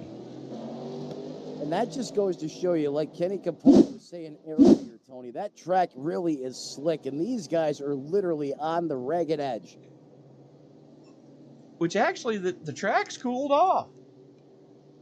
You know what's funny? You know, now that you pull up the stats, the track is cooled off, but if anything, it looks slicker. These guys are running that much harder as we're starting to run out of time here in this one. We are, as wholesale pit stops coming. And the thing is, I honestly don't think you can make it from here territory yet. I don't think so either. But as we are under caution, we're going to step away, pay a couple bills, and we'll be back right after this.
And we are back at New Hampshire for round number 19 of the Moonshiners Racing League Cup Series. Shane Davis, the only one gambling on staying out under that caution. Everybody else came down for 4 and fuel. This could get very interesting very quickly as they come into the Geico restart zone. Davis has the button. And a round goes to 59.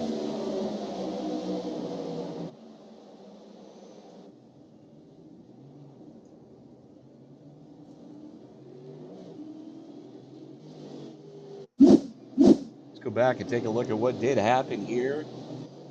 There you see Holden on the top side. Coming off of turn number 4.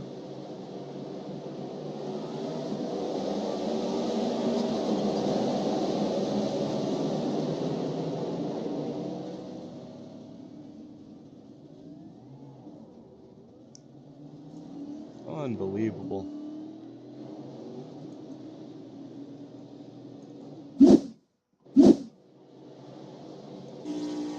We're on board with Holden here.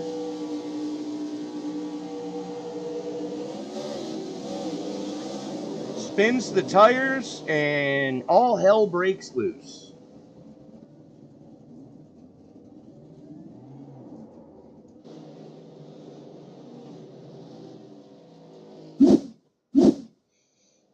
Well,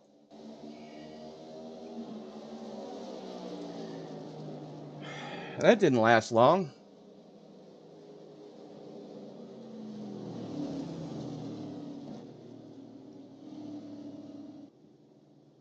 I mean, everybody's antsy. It's in the closing laps of this piece. Working lap 129 of 200 right now as the field has caught the pace car.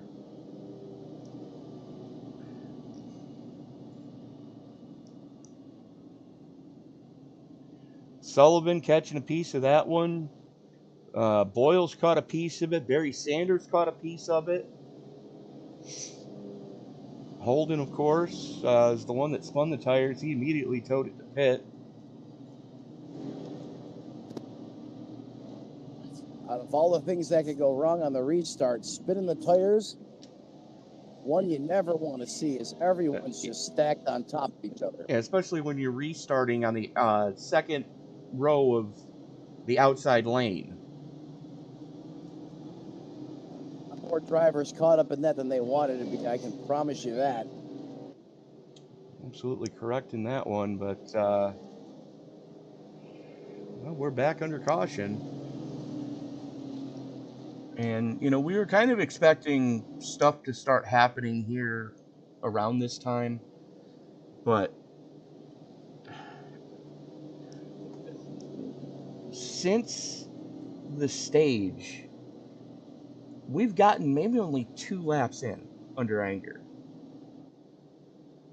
It's a different atmosphere out there on the racetrack right now, Tony. Everybody knows it's the closing laps of this piece. Everybody trying to get what they can get. As we're about 4:30 in the afternoon in sim time. Track holding pretty steady at just over the century mark. As Davis, you know, he gambled there. He stayed out.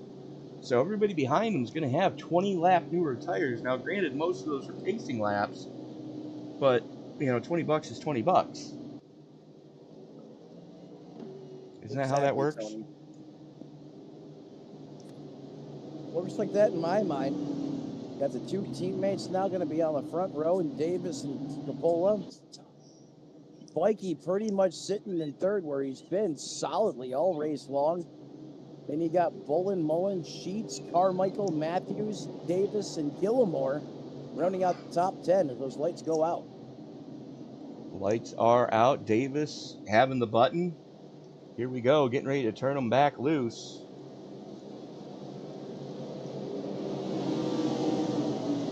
Getting ready to put 131 in the books here tonight. 70 to go currently. We're going to restart with 69 to go. Nice. Green flag back in the air. Dogfight side by side. The Davis gonna jump in front of, holy cow, Kenny Capola. I didn't see that one coming. Maybe that was team strategery there. Here comes Mikey in the Pit Viper. Hulkamania on the top side of the racetrack. But guess who's knocking on the bottom? It's the 54 of Mullins. He said, I don't think so. Not quite yet, you don't. Oh, contact, the 78 sideways. Caution's out again. No, there it is. Let's go back and take a look at what happened to Bowen here. Bowen got bonked.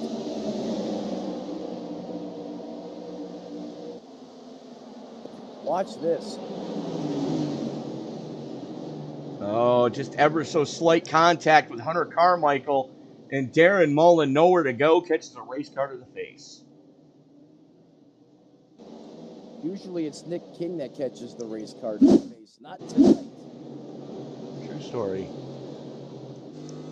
Watch this. We're on board with Mullins.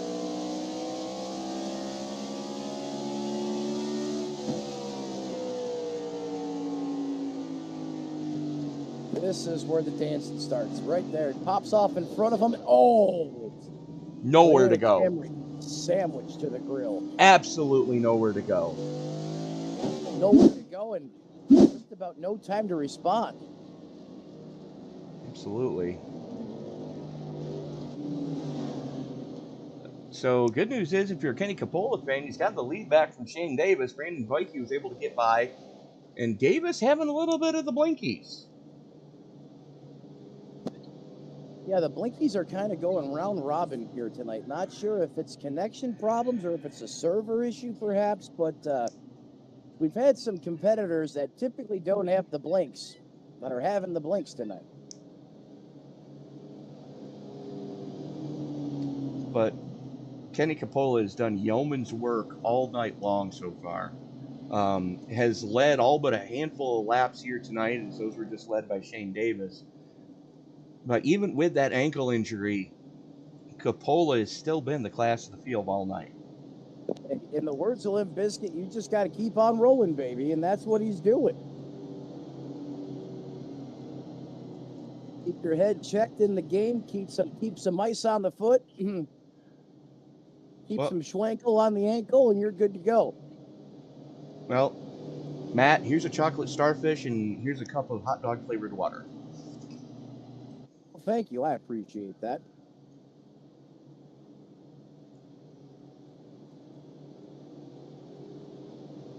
Might have to get you a LP paint scheme for your race car, Tony.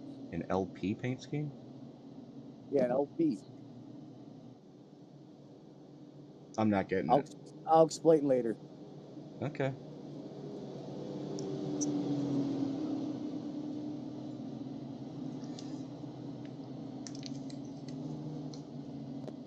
Oh, don't do that. Ouch. What? Who? Apparently Matt having problems with the junior member of the family.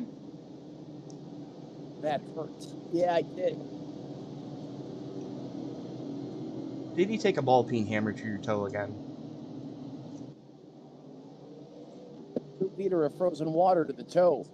Ow. Yeah, that hurts. Yeah, it does. Ever tell you about the story about when I started selling safety-toed shoes? And No, you haven't. I bought a pair of shelf-toe Puma safety-toed shoes. And I wore them out to my mom's camp, and she used to be the safety director where she worked. So her job was to go around and whack people in the toes with a small ball peen hammer just to make sure they had their safety toes on, and if they screamed ouch, she'd write them up. Uh-huh.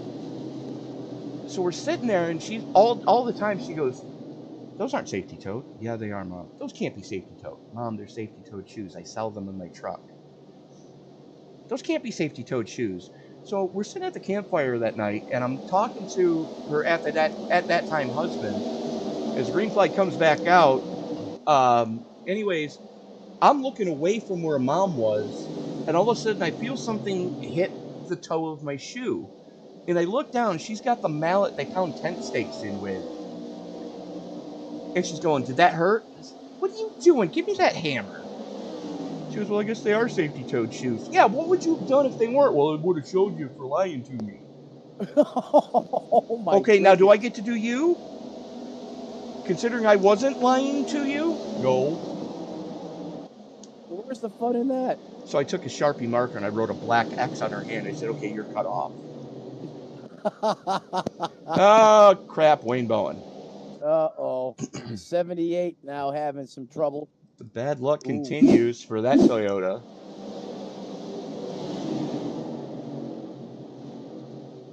Three wide. No. No, this doesn't work. Barry Sanders, the meat in the sandwich. Oh, the 78 clocks the 88, and oh. And oh, well, I guess not. Sanders in it. I was about to say, thank God for net code, but it looks like he did get into Sanders. That's going to happen coming here off the corner. Darren Mullins on the outside, Bowen on the inside, Sanders in the middle. And, yep, he did door him. Yep, the 88 clears out the 64 of Darren Mullins. Well, Barry didn't really have a choice in that matter because the glitching car of Bowen actually put him into Mullen. Oh, correct. I'm not saying he did it intentionally. He was hanging on for the ride at that point. 64 just at the wrong place at the right time. These laps are now crawling by at a snail's pace. As Bikey and Coppola continue to share the front row here. Davis just off his bumper there, row number 2. Schmitz is there now, up to 4th. And this is a double-edged sword for Coppola right now. Yes, he doesn't have to put a lot of pressure on the bad leg, just trying to pace the car around, but it's also taking longer to let him get out of his rig. Exactly. He's spending more time in the saddle, Tony. You hit the nail right on the head.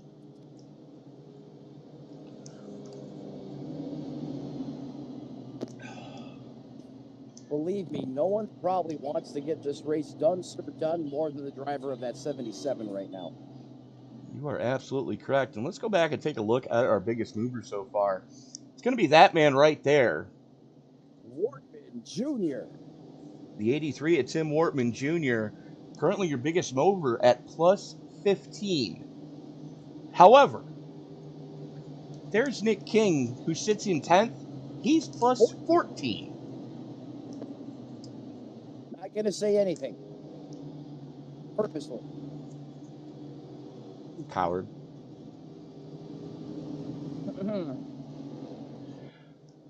But so, I tip my hat to you, sir. Lights should be going out next time by. It's like Bikey elected to take outside. Coppola going to start from the inside. And that's where Coppola's, been all night. He's been on that bottom-ish lane, about one hash mark off the yellow stripe. And that's really where you want to be. That's the low lane right there. If it was me and I had the choice, I'd try to put maybe Kenny outside of his comfort zone, but... Well, Kenny's the one with the button, though. And we saw how that worked for Shane Davis. I misinterpreted what you said, Tony. Yeah, no, Kenny's got the button, and he's been on that bottom side all night whenever he could be. And, Shane Davis put him on the outside on the restart that Davis had the button, or restarts, plural, and didn't work too well. No, we know what happened there. As those lights go out, going to do this one more time. Patescar getting his work, getting his dues here this evening. Takes him down the back stretch here one more time before we put this race back in the hands of the Moonshine Racing crew. Racing Cup Series at New Hampshire. I want to thank everyone for holding on for the ride with myself and Tony Trapasso up here in the SRM booth. Got a favorite driver? Sound off in the chat and let us know. We'll get them some extended screen time here. Tony, take us back to green, bud. Pace car is in. Coppola has the button into the Geico restart zone. He jumps on the loud pedal, and we are back underway just that quick. And here comes Davis up into second. What a move. Shane Davis getting the good on the restart. Gonna pull alongside with the Viper. That being Brandon Bikey. Bikey gets a great run off the top side of the racetrack. Wow. Battle for fourth, hot and heavy right now as they haul it into turn number 3. Schmeet's on the high side. Randy Mullins on the low shelf. Hunter Carmichael right there within sniffing room, as well as Chris Davis. Gillimore way off the Wow. race. How did they get through that? Luck. As Mullins and Schmeet still slugging it out for fourth. Schmeet's with a little bit of an advantage down the back chute. Carmichael going to get the advantage off of Davis right behind him. These are just around the top 5 right now. Hunter Carmichael continuing to impress here late as he's on his charge towards the front. Now is getting it around Chris Davis. That's going to put Hunter Carmichael solidly in that 6th place position. If he gets around Randy Mullins just in front of him, who comes up and nudges the 41 of Schmeet's. Woo! Hold on. Tony, it's getting rowdy here quick. It absolutely is. It's Darren Mullins, Paul Whitley, and Tim Wortman Jr. all over each other for the final spot in the top 10. Mullins currently has it in that bright yellow and black whip. And here comes Wortman. Again. Wortman's been having problems off of 4 all night. Yeah, he has, and so is Gillimore, unfortunately. Side-by-side action. There's Shane P. Davis, Randy Mullins. Door-to-door again as they go down. Oh, Contact! Clock City! No! Heartbreak. Oh, Tony, I can't believe what I just seen. Byproduct of Hart Racing just blows the corner.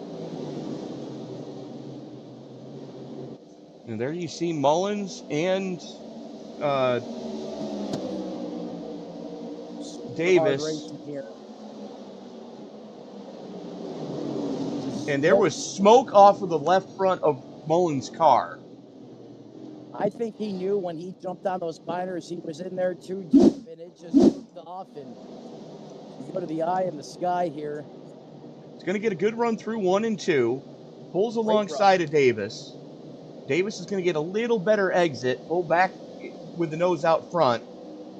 Mullins is going to try to send it, and there's the smoke. Where there's smoke, there's contact, and it all went wrong for Shane P. Davis. As we're going back and watching what happened to Tim Mullins, it's going to happen. Tim Wortman, it's going to happen for him. 2 separate incidences. Not what we initially thought. Not at all. The 74 gets loosey-goosey with too much wow pedal. Comes down, clobbers the 83. And there's Chris Davis kind of behind all this mess.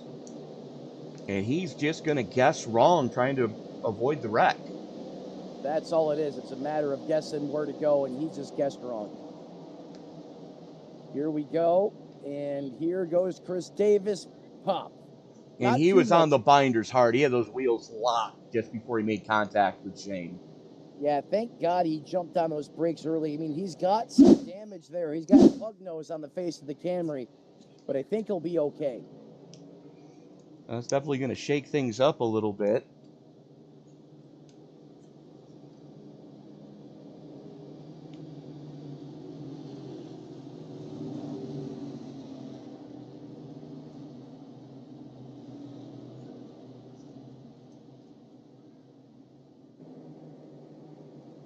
Somehow Shane's going to get restarted in 4th.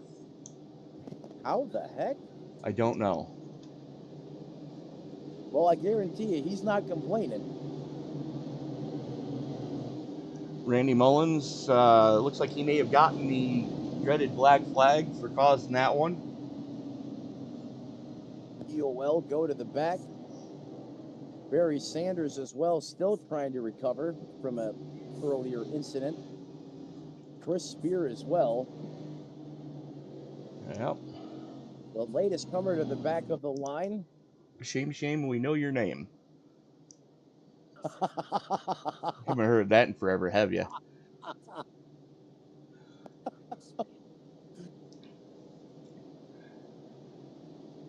Come on, where's it from? Shame, everybody knows your name. Where is it from? I don't remember. Dukes of Hazzard. That's right. Roscoe used to say that all the time. James Best was the best. He really was. I mean, multifaceted entertainer. I mean, he could sing, he could dance, he could do magic tricks, he could act his ass off. You ever want to see him in a good role, go watch Hooper. Tony, I'll take that and get some time to do that, because I wonder if anyone has any Houdini magic out here for Kenny Capola. They're going to need it, as we are 50 to go this time by. 5-0. Whoa. 3/4 of the way through this. See, I'm trying to clean up those Goodyear Eagles on the 77 there just a little bit. All those marbles do wash to the top, and there's plenty of them up there right now, should you find a reason to go up their adventure. Lights out on the pace car, everyone. Truffled, shuffled, ready to go.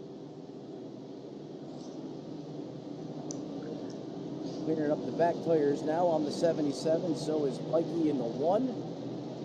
Schmidt's going to pull up on the back bumper of the 77. Kenny Capola's counterpart on the back of the 1.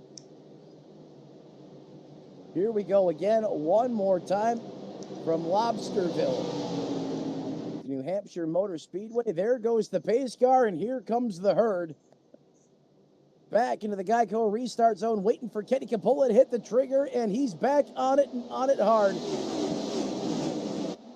Everyone goes flying down to the turn 1. Kenny Capola has the clear lead once again. Side-by-side action for Schmidts and Boykies. They are door-to-door for second. Capola continues to show the way. Schmidts and Vikey going after each other. Starting to get it sorted out between the two of them. And is everybody running pretty single filed out until you get back to around 6th. As Aaron Matthews has it, Nick King wants it. Yeah, Nick King continues to climb up the scoring pylon. 17 spots, Tony Trapasso, for Nick King in the Harvick Tribute scheme. Tribute scheme. Thank you so much. But we know one guy we haven't really had a chance to talk about tonight is back there in 9th. The 99 of Daryl Klotz was 3 laps down at one point. That is, and we're back under caution. I think I might know why. If you said Wayne Bowen, you'd be right. Yeah, it was Wayne Bowen. And Paul Whitley. Where's Wayne? Well, we found him. Watch this. A little poke, give here.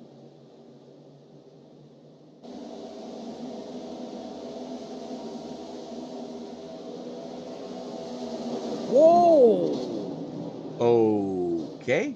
Someone was not happy with the way they were driven on the racetrack. At least that's what appears. Well, I can show you exactly what happened.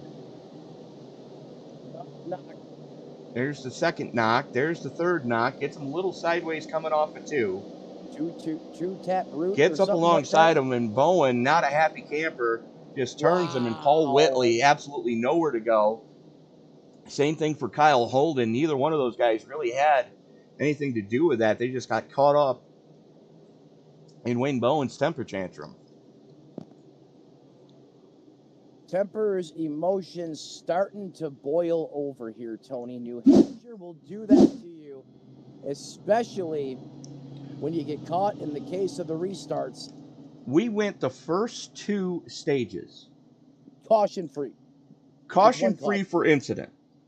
Correct. And now we are working caution number 10. 10. All which is our 8th for incident with the 2 stage cautions. Correct. Keep in mind, this is the same exact race, same competitors, same track conditions. We didn't throw a tornado out there. They're not racing in hurricane conditions. Everything is the same. The only thing that has changed is the fact that it is go time. And every restart, the emotions get a little bit higher. The anxiety climbs up the ladder just a little bit more. The patience goes a little further out the window. Everyone's sandwiched on top of each other, Tony, and this is the end result.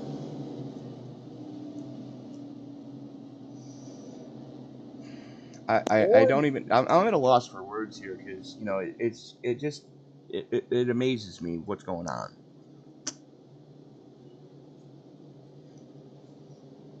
I don't want to say complete meltdown, but that's almost what it looks like.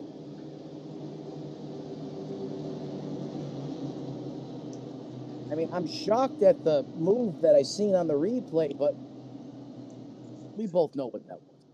Oh yeah, no, that was, I didn't like you doing what you did to me on the previous corner, so I'm just going to turn up into you and try to end your night. Whoa! As Kenny got way high up on the racetrack there, I think maybe he was making an adjustment and didn't realize how far into Bikey's territory he got with that 77. Safe possibilities. The lights go out on the pace car. Lap 157 of 200. We're going to restart with 157 in the books. Coppola has led most of the laps tonight. As a matter of fact, he's already clinched most laps led. 17 cars on the lead lap. First car, 4 laps down. No one's 1 lap down, 4 laps down to Paul Wickley and Kyle Holden. They're both 4 laps down. Because of that last crash, they had to limp them back to the pits and get some damage repair. We're correct. But enough of that. Let's get back to the front of this piece. Coppola, Bikey, Schmeets, and Davis, your top 4. As the pace car getting ready to make that hard left turn down below the mustard stripe, it goes into the Geico restart zone. Coppola with command jumps on the loud pedal, and Bikey spins the tires. Don't do that. That's going to... Oh, look at Shane P. Davis just bailed out of a 3-wide situation there. Big heads up. Round of applause to 79. He knew what was coming and bailed. He's going to give up a couple spots on the racetrack. Here comes the 41 of Schmeets, as he's the new challenger now for Brandon Bikey and for P number 2. And here comes Aaron Matthews as well in the 5 ride. Hunter Carmichael with him. The bad boys are coming to the front as well. Darren Mullins working the inside of Carmichael through 1 and 2. Slugfest for 6th place. Nick King, Barry Sanders, right there as well, as King has a big moment coming off of 2. Wow. That was a huge moment for Nick King. I don't know how he saved that race car. Our Lady of Blessed Acceleration, don't fail us now.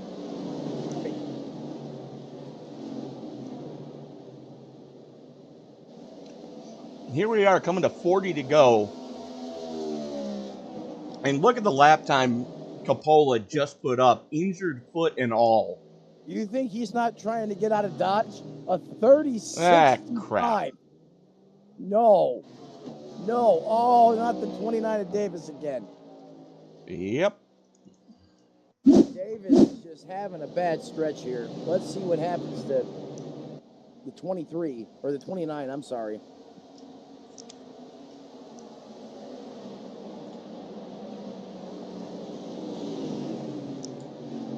Gets down on the flat, and the front end washes out, and bonk. Bonk. You know, when people say this racetrack is a lot like Martinsville, it is to a certain degree, but then it's not. Because Martinsville, you can roll that piece of asphalt, that real estate by the curbing. Here, yeah, not so much. No, you got to be at least one hash mark off that yellow line to get the car to do anything on corner exit. So this is nothing like Martinsville. Exactly. Except for the fact that the corners may be banked the same. The same or similar. Similarly, yes. This is more like IRP than anything else. That's probably the best. There you go, Tony. IRP is got a free pass coming by hot on the high side there. Kyle Holden getting one of his laps back.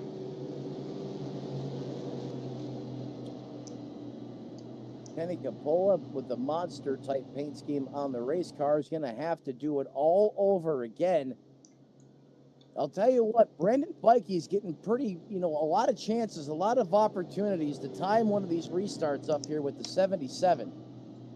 I don't know how much more restart game that 77 has left, but Bikey's going to catch on here sooner than later. He is, and I don't know what Shane's doing, but oh well.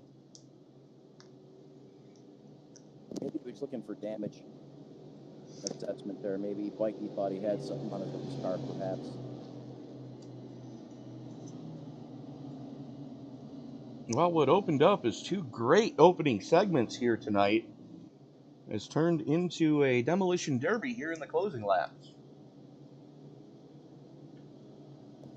Or in the case of the 88, we'll call it cougar bait.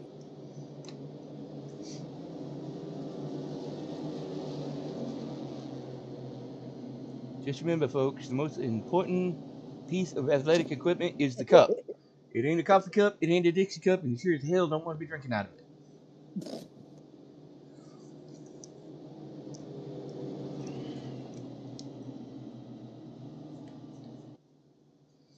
Oh, Tony, thanks for taking the edge off. The form of the Dixie cup. It ain't a coffee cup, it ain't a Dixie cup, and you sure as hell don't want to be drinking out of it. I've got to show you that after this race. Where I got that from. I think I know. I think I showed you it before. Yes, you did. The 77 is going to come up and hit the pace car. Well, Kenny's mom told him he could be anything he wanted to, so he decided to become a pace car. Why not? Would be interesting. Watch Prime Time himself drive the pace car.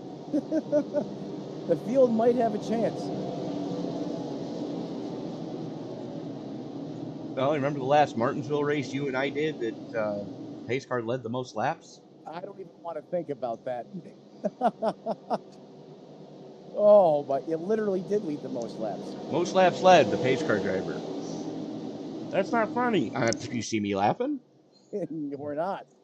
Capola has the button. Pace car is in. Capola jumps on the loud pedal, and we are back underway. Can we get a lap in? Please. Here comes Schmeeds throwing a haymaker in on the one of Bikey. A little bit of tire smoke, able to keep it off the one. Here comes Bikey back on the high side, charging hard. Shane P. Davis lurking. Wow, look at the drive that one car has off the high side of the racetrack. That is just impressive. Here we go. No whammy, no whammy, no whammy, no whammy, no whammy, no whammy. Stop. Stop. Trip to Hawaii. I want to drive the school bus. Somebody is driving the school bus, the Cougar Bait school bus, right around the yellow school bus of Paul Gallimore. Contact, they both get that sorted out as Gallimore able to keep his foot in it, bouncing off the wall. But that is Sanders back into the top 10. Yeah, it's taken him a long time to get back there. Just whatever setup he had or he was practicing with, and he had a great qualifying run. Don't forget, as Kenny Capola goes purple one more time, a 30.65 now for the fast lap of the lane. Are you kidding me, Kenny? He is literally, Carmichael. Get it rolling, get it rolling, get it rolling, buddy. There you go. Keep it green. What happened to Carmichael? Well, looks like he may have gotten too aggressive on the turn 2 exit. Oh, not turn 2. Yep. Yeah. Exact same marks of everybody else that's lost it there. Doink. At least he has the awareness to gear down, keep it going.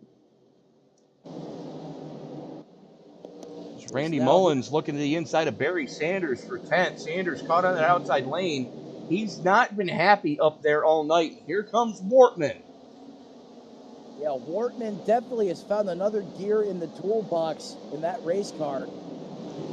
Now he's going hard on the inside, looking to put Sanders back to 12th, just as it looked like Barry had the car going in the right direction again. Here comes the 83. Make that 19 spots or 18 spots for Wortman Jr. Nick King and Wortman have that category just about smothered and covered. 18 positions for Wortman, 17 positions for King. And there is the aforementioned Nick King. As he's got Gallimore all over his back bumper right now. Battle for 7th and 8th. Just raging right now.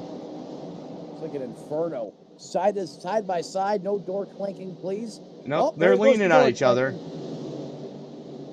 You can lean on each other, just don't wreck each other. Randy Mullins right there with him, trying to figure out who he's got to get, who he wants to go with to try to get by. Gallimore sends it going into one. King caught up on that outside lane. He's not happy up there. No, and I was just going to say, turns 3 and 4, King was better. 1 and 2, Gallimore was better, and you saw it there as King got pushed up high. That car does not like being up there in turns 1 and 2. It doesn't like being up there in 3 and 4 either, but we made it work. As we've got 171 in the books here tonight from New Hampshire. Yeah, I was just getting ready to say, under 30 laps to go, Tony. I think this stage has taken longer than the first 2. It has, and it has to do with the 9 cautions for incident that we've seen already. Yeah, for sure, for certain. But how about Nick King and Wortman Jr.? They find themselves nose to tail on the racetrack now. Wortman continues to climb. He is now inside the top 10, Tony. Plus 18, plus 15 for King. I mean, these guys, they've been quiet all night until this point, and they've stayed out of the trouble. Right, and I believe Wortman was a lap down him. He was. He had just gone a lap down just before stage 2 ended. And look at him now. He's right up there in the thick of it, literally. He's now got the 54 getting antsy again behind the 11. Going to try and size up Gallimore here. No one's home coming off the turns 1 and 2. Fire off down the backstretch now. Is he going to pull the trigger? Not close enough. He's going to file in behind the 11. Goes to basically mirroring the same lap times out there on the racetrack right now. And they are at that. As a matter of fact, let's go take a look at the lap histories for both those guys. Gallimore was 4 thousandths quicker that time. Mullins still staying on him. Mullins gains a little, Gallimore gains a little. Mullins gains a little, Gallimore gains a little. Give and take, give and take. Or the accordion effect, or whatever, however you want to put it. Right off the back of these two is their raging battle, Nick King and Wortman Jr. Should they falter? That time Mullins was quicker.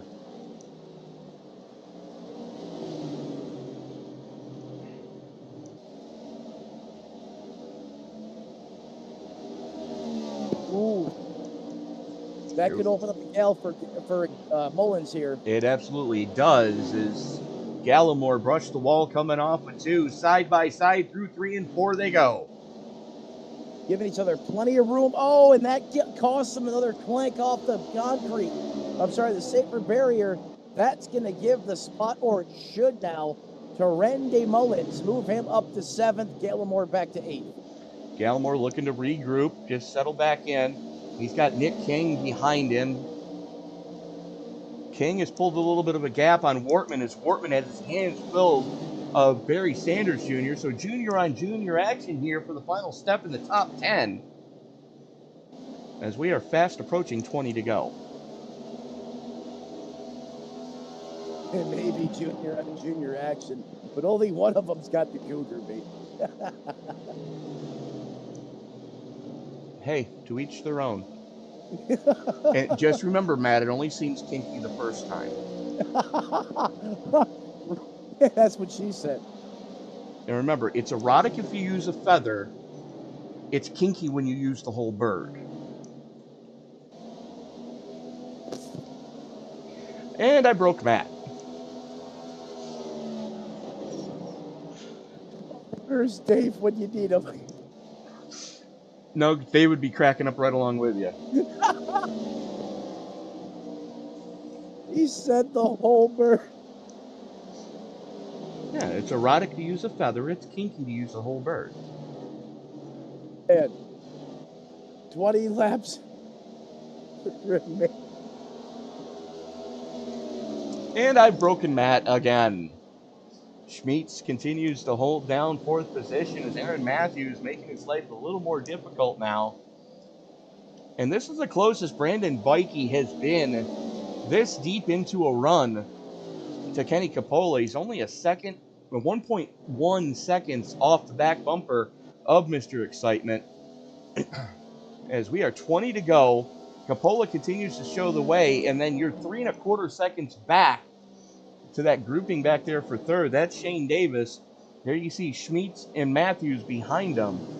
So, hats off to Shane Davis and that crew. Is the last time they were down pit road was 20 laps sooner than anyone else on track, and they're still making it work. Still making it work. Well said. In fact, these front 3 runners here, Capola, Bikey, and Davis, they've gotten themselves a nice little lead right now. Kenny Capola and Bikey especially, they're on their own separate islands. There's Kenny Capola right there, coming off the corner. Then you got to go a few car lengths back. There's the one of Bikey. And then you got to go way back. Now, here's Shane Davis just coming into the picture. 3.5. 3.5. No hammy stuff. You're probably too young to remember the game show Pressure Luck. I do not remember that game show. Yeah, they brought it back, or they tried to bring it back on Game Show Network. They called it No Whammy. It's like, dude, that's not the name of the show. I remember Family Double Dare, though. No. He's like, no.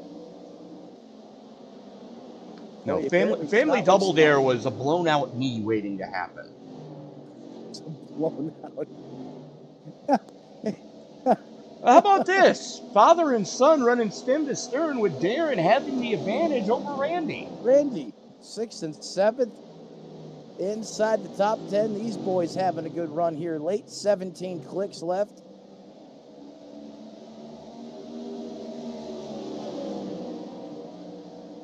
Little front end damage there on that 64. Hey, no problem. He's making it work. Well, he did catch a race car to the face. Yes, he did. That's mainly where that came from. Someone lofted a telephone pole right in front of him. Here comes the 80 or the 54. Cannot seem to make it work as the 64. Darren gets a great run there off the corner. Now, refresh my memory, Matt. Darren is the dad. I believe so. Okay. Darren is the dad. Randy is the son. Still a great show for both those drivers here tonight. Absolutely. They're having a great run here. Darren +7. Randy started in 6th. So, they've been up here all night. Now, one way to make it awkward at the dinner table, don't go throwing the mustard at someone in front of you or behind you. Make it a good conversation tomorrow morning. After you have breakfast, they got to eat dinner at probably some point in time together. You know what I'm saying, Tony. Oh yeah, no, I absolutely know what you're saying. You definitely, oops happens, but don't make it look intentional. Ooh, I'll tell you what, the 54 there is really trying hard. He is trying to set up Pops. Trying to get him driving it in the rear view mirror as he's now closed it in under a half a car length. 64 doing the bob and weave coming off the corner. He's trying to get all the good put down as soon as he can because he knows Randy is right there in that 54 who we're on board with right now. Pretty similar line there, especially on the exit. The 54 gets a great corner off. Here he goes. Does he pull the trigger? He does. Darren Mullins in the 64. Does he give him room? Oh, the 54 slides up the racetrack a little bit. And he makes the pass. Randy Mullins to 6th. Darren back to 7th. And they're all chasing Aaron Matthews, who had something go askew as he was slideways looking out the front window of the 64. He was. That car is starting to go away very quickly as we are 12 to go. Everybody's made their bed. Now they're going to lie in it. Just about everybody should have a set of tires left. The only couple that concern me are Tim Wortman and Chris Spear. They might not have a spare set sitting there on pit wall, but we had 6 total tonight. As here comes Mullins to the inside of Matthews. Battle for 5th, hot and heavy, as we come to 11 to go. Mullins keeps the blades on going as he looking to mow right through the 5. Wiggles coming off the corner. That's going to give the advantage to the 54. Another spot. Now, Randy Mullins, creeps inside the top 5. What a run for the 54. With just 11 laps to go. Does he have time to catch Jordan Schmeets? He's about a second up the road. He's got to hope for Schmeets to have problems here as we are 10 to go. There is Schmeets and there is Mullins. Mullins definitely faster right now on the racetrack by, it looks like a couple tenths, maybe a tenth. Looking at that interval, yeah, he definitely is. He has it cut now to under 0.8 of a second. Schmeets is going to have to hustle here if he wants to finish in that 4th place position because Mullins has got radar lock on the back of that 41. He is. He's already gained a couple of tenths just this lap. And the handling looks like it might be going away on the 41 right now. As, yeah, half a second quicker for Mullins that last time by. Wow, he's really hit the afterburner. Did he wait too long to pull the trigger? I don't know. I'm going to say no, question mark. I mean, he has just reeled in Schmeets, who is no slouch, in no time. He is there. Does it come off at 3 and 4? So 8 to go. 8 to go. I mean, Randy's just got to play his cards right here. Randy's got to race this smart. I mean, he's got plenty of, like you said, he's got plenty of time.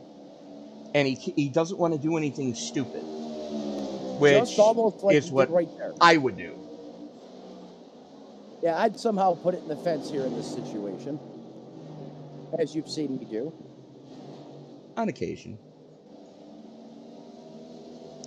7 to go, and Brandon Bikey is now within 1 second of Kenny Capola. No way. He has caught him. Brandon Bikey in the 1. The Viper is looking to strike with a death blow here late. Does he have enough time? Is Kenny Capola teasing him? That is another possibility, too. It's always a possibility. And then we got to go back here with Sanders. King and Sanders going after each other for 9th. Looking like Miles Standish out there. There he comes, the 88 Cougar bait and all. It's a drag race, John Ford special at the 1 and 2. Dick King not giving up. You wouldn't expect the 4 to roll over. Look at the slide job by the 88. Barry Sanders going to get the spot. Move him back into 9th. As we go back to this battle. Whoa! Schmeets had to chase it down the track coming off of 4. That's going to let Mullins get to his outside. And they make a little bit of contact going into 1. Mullins still got plenty of time here. I know both your cars are going away. You can see them really Handshake lap. trying to hang on. Handshake lap. Coming to 4 to go. Man that's looking for popsicle sticks. Better yet, 1 to go. Driver that's 77 as Bikey continues to bite into the lead. Absolutely, as we're going to take a look at the last few laps.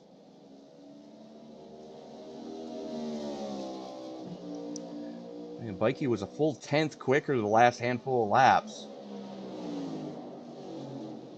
In the 77 of Kenny Capola, complete the comeback and retake and assert himself in the domination category that he once had in the series before the Black Plague literally struck him in that race car over the past few weeks. But tonight, he has looked like the Kenny Capola of old. Coming down the back straightaway, half a tenth to the good for Bikey that last time by. Capola can feel him coming as they come out of turn number 4. 2 to go, popsicle sticks in the air. Capola just has to hang on for 2 more miles. It's been a long night so far, and he just got to hang on as Mullins and Schmeets continue to slug away at each other for 4th place, still door to door. Oh, it's a wiggle for the 41. Here comes the 54. Got it to the floor. Get a jump hard on the binders now. Side by side through turns 1 and 2. It's not an American revolution. It's a Randy Mullins revolution. Here we go. The 54 is going to clank it. Oh, no, save it. Do not throw out the caution flag. Does Kenny Capola make it back to the line? We are racing back to checkers. You know what's happened to him before, Tony. Oh, I know exactly what's happened to him before, but we are officially racing back to checkers. Bikey going to have one final shot at him as he's inside half a second, Matt. Inside half a second down the backstretch for the final time comes Mr. Excitement. Fans in the stands on their feet for Sasquatch in the 77 as he has been the class of the field at Lobster Fest. He's got a date with Lobby the Lobster as he comes off turn 4. Mr. Excitement gets the job done here. He's going to take home the big one. Kenny Capola gets the win. Brandon Bikey makes it exciting in second. Shane P. Davis, rockin' Randy Mullins for 4th. Aaron Matthews comes home 5th. Barry Sanders there is going to get 8th. How did he get past Paul Gillimore? No, he didn't get by Gallimore. Gallimore, both he and Gallimore got by King. Or both he and Gallimore got by King. Thank you, Tony. Spear had a good shot at it. As Tim Wortman rounding out your top 10 as your biggest mover, plus 18. But how about that race for Kenny Capola? You know he's been wanting one of these big time, Tony. He's found just about every way possible to either get wrecked out, taken out, foot give out. And Matt, I believe you have Mr. Excitement with you now. Kenny, Matt, and Tony up in the booth as you're burning it down, man. How does it feel to be back in victory lane there, bud? Man, it's been a long time. About a month and a half of just bad luck. Nothing I really did wrong past 4 or 5 races. Just couldn't finish. But it feels pretty darn good to get this one. I wasn't super confident in the car tonight, but it certainly didn't let me down. Didn't. That Bass Pro Shops, Team Watson Racing's Ford Camry looked like it was the car to beat. I mean, heck, you led about every lap out there tonight, Kenny. You know, I was mentioning before we brought you in the broadcast what you just said. It seems that somehow, some way, everything that could possibly go wrong for you has went wrong over the past month and a half. Now you punch through, you come back with another dominating win. What does this do for you moving forward? This definitely picks our head up, picks our momentum up. We've been kind of down in the dumps the last 4 or 5 weeks, well, since Sonoma, and this is just huge for me and the team to grab another win pretty close to the playoffs. We got 2 more road courses coming up that I should be good at, and see if we can grab a couple more wins and get this regular season championship from our teammate Shane. Yeah, if we go back to the last road course out there in wine country, you lap the entire field. Certainly everyone now in the series has to be thinking about the 77, especially knowing what you've done at these past road courses. And how about your teammate, Shane Peen Davis, up there on the podium with you? Man, he made a heck of a call. He pit during one of the cautions when nobody else did, and he had enough fuel, and he had about 20 lap older tires than we did, and he just sat in and cruised, and he stayed out when all of us had to go in. It was a heck of a strategy call on his part to get track position, which was pretty crucial tonight. So hats off to him for coming home third. That's a heck of a race for him. Well said, and you had to survive all those restarts as well. Great job, Kenny Capola. Who do you want to thank who helps you get it done? I want to thank first and foremost my wife for supporting me and helping me keep my head up when I'm down, not finishing well. And want to thank Martin Sports, Team Watson Racing, Bissler Custom Fishing Rods, Warrior Wraps, Warrior Racing, my teammate Shane, Chris, Wayne, Brandon, Paul, a whole bunch of guys, man. We're just a big group of friends that come out here and have fun. And finally, we just want to thank you guys for putting on a heck of a show, and Barry for putting the league together. Kenny, trust me when I say Tony and I greatly appreciate that compliment. We're happy for you. Welcome back to Victory Lane. And ladies and gentlemen, watch out. Sasquatch is back. That 77 retakes the throne. Here, I believe in the points as well, depending on how everything shakes out. He is your winner tonight. Kenny Capola, Tony Trapasso, back to you. Well, with him taking max points all night, I dare say it's going to be real close going into next week. But right now, joining me is the driver of the number one, forget Hulkamania, it's Bikey Mania, driving that Viper, Brandon Bikey. Congratulations on a podium. Thank you guys very much. I appreciate it. And I love the Hulkamania Viper. That was hilarious. That's a hilarious name for this car. Well, call it like we see it. But Brandon, how was it out there tonight? I mean, you were right there at the front of this field all night long. How treacherous was it in traffic? Yeah, I didn't want to be in traffic at all. So Kenny Coppola has, he's got the best setups in the game, I think, and he had us all up there running real fast and real well. So we just wanted to stay up front and stay away from all the mess in the back. Pretty surprised the first half of that race went caution free, and then, wasn't as surprised with the second half being the way it was. Wish it had gone a little more green, but I mean, we had a racy setup, and it was pretty easy to stay out front as long as you didn't make mistakes.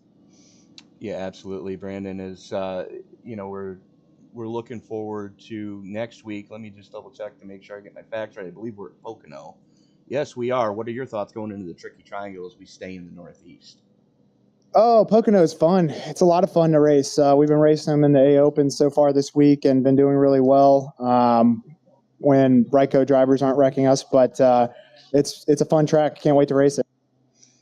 All right, Brandon, who do you need to thank? Who helps you get it done on the number one? Well, definitely TWRS, Team Watson Racing setups, all the guys, all my teammates, Kenny, Wayne, Paul, Shane, Chris, all those guys, just so fun to race with. And such a good wealth of knowledge, for anybody that just wants to get their IR better, the setups and just the race knowledge that they're able to bring to the table. It's just amazing. Such a great group of guys. And then my friend Bryce and Colleen are watching, so I want to shout out to them. My wife, Lindsay, she supports me doing all of this. And my dad, he also does, and he watches most of these as well. So, and then you guys put on a great show. I love rewatching it after the broadcast or after the race is over. It's just so fun to watch the next day. So thank you guys for doing what you do, and you do a great job. Well, it's our pleasure to do so. Great racing tonight. Congratulations on the podium. We'll see you next week at Pocono. Yeah, thank you. Got to congratulate Kenny, man. He's an alien, right? I mean, he just gets it done. Oh, absolutely. And to finish second to him you're no slouch yourself if you can hang on for a second place there. And considering that you came home between Kenny Capola and our points leader Shane Davis, you got something for these boys. Right, and Shane was on old tires too. So exactly. I mean, I can't believe he was able to hang in there in third. That was an awesome drive for him too. He would have been right up there with us on equal tires. So, congratulations to all three. Brandon Bikey, congratulations. We'll see you next week. Thank you, guys. Have a good one. Say hi to AJ for me. All right. And joining Matt now is the driver of the Miami Vice Camaro. I believe you got Shane with you now. Yeah, prime time tonight was looking like the man with the master plan when it comes to the life of those Goodyear Eagles.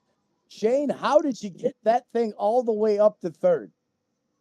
I got lucky. To be honest with you, I decided I was going to take a fuel strategy after when it got about 92 laps to go, and I was going to save some fuel, and I was a lap to the good, and I don't know if I could have held on to it, but I was going to make or break it. And caution come out, and I only had about 15 laps on my tires, and I had saved fuel that whole time, so I knew they weren't horrible. But I knew it was going to be tough, so I took the track position. Just tried to make sure my teammates could still get out and go and not hold them up too much. Yeah, well said there, Shane. I mean, again, that was a heck of a run. I mean, I certainly didn't see that coming. I mean, even your teammate Kenny said he was impressed thoroughly what you're able to do there with those older tires. Next week, we're going to keep it in the Northeast, going to Pocono. How do you size things up there for the Tricky Triangle? Pocono is going to be all about controlling the race. It's such a draft-effective track. If you lose the draft, you're out. So we're hoping we can get up into the top 5 and break away from the rest of the pack. Just really looking forward to working with team. It's a good team exercise track. And looking for a positive outlook on it. One last question here for you, and then we'll let you thank who you have to thank. The first 2 stages of that race, we had, I believe, 1 lone caution for incident out there on the racetrack. We flipped the script to stage 3, and almost all balance and order seemed like broke out on the racetrack. Is that just the intensity coming up, or were all those restarts starting to play a role as well? I think everybody got spread out in the first 2 stages and did a really good job and got comfortable with their cars and where they could put them. And when they come to stage 3, track position was so crucial, as you can see with me being able to pull off a podium with old tires, that people were pushing it on the restarts for everything they got, and just very little patience, and they ended up getting a few people wrecked out. Yeah, well said there, Shane. Couldn't agree with you more. Great race analysis from the driver of the 79. Before we cut you loose, who do you want to thank who helps you get it done? I got to thank, first and foremost, TWRS, Team Watson Racing Setups, put out great sets every week. Right now, we put up 5 updates for the new Pocono track for next week and just keep working on finding speed each day. Got to thank my teammates, Kenny, Brandon, Wayne, Chris, Paul. Everybody did a fantastic job today. I know a couple of them got caught up in some accidents, but everybody had a great run. Jordan Schmeeds was another one. Iron Horse Liveries Paints, and Davis Brothers Racing. Well, there he is, ladies and gentlemen, comes home third. Driver of the Miami Vice Chevrolet, as Tony coined it. That is Shane P. Davis. Tony, back to you, sir. And that is going to about do it for us tonight here from Loudon, New Hampshire. Kenny Capola coming home with the victory. Great run for Kenny after having some abysmal weeks over the past couple of weeks.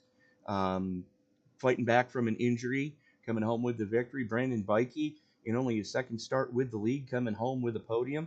Shane Davis, your points leader, coming home in third, gambling on tires there. Randy Mullins, Aaron Matthews rounding out your top 5. Matthews was a lap down at one point. Darren Mullins was a lap down at one point. And so were Gallimore and Sanders, as they're 7th and 8th. Nick King was 2 laps down at one point. Same thing goes for Tim Wortman as they battled back into the top 10. Chris Davis, Jordan Schmeets, Hunter Carmichael, Chris Spear, and Daryl Klotz rounding out the top half of the field and your lead lap cars. Matt? Daryl Klotz, Jamison Middlemiss, Kyle Holden, Wayne Bowen, and Paul Whitley run out the top 19. In 20th comes home for Chad Sullivan in the 21 machine. Garrett Crawford, Ryan Huff, Ed Boyles, Caden Noah Fry, Stevenson Gibson. That's your top 25. Remember, Gibson was up there for a while battling with the boys until trouble found him on the racetrack. 26, Darren Mills. 27th, Justin Belmonte. Warren Young in 28th. John Binder in 29th place position. And that is going to do it for the field. Rounds out the finishing order for all the starters here tonight. It does. But that is going to do it for us tonight. Be sure to join us, Matt and I, in the booth this coming Saturday, 3 p.m. Eastern Time, as we bring you a full-length Daytona 500 with the Cup cars. Looking forward to that one. Tony, it's going to be a party in the Pines for us, baby. Oh, absolutely. That's going to do it for us tonight here from New Hampshire. Be sure to hit that subscribe button and turn on bell notifications so you don't miss a single moment of action here on Sim Racing Media, as we are back to having racing 7 nights a week. Multiple times during the week. It's going to be double, triple, quintuple, and we even have a quintuple header thrown in there for just good measure. But he's Matt Metler. I'm Tony Trapasser. Reminding you, ladies and gentlemen, until we get a chance to meet again, and as you walk down the road of life this week, do me a huge favor. Don't play in traffic. Good night, everybody.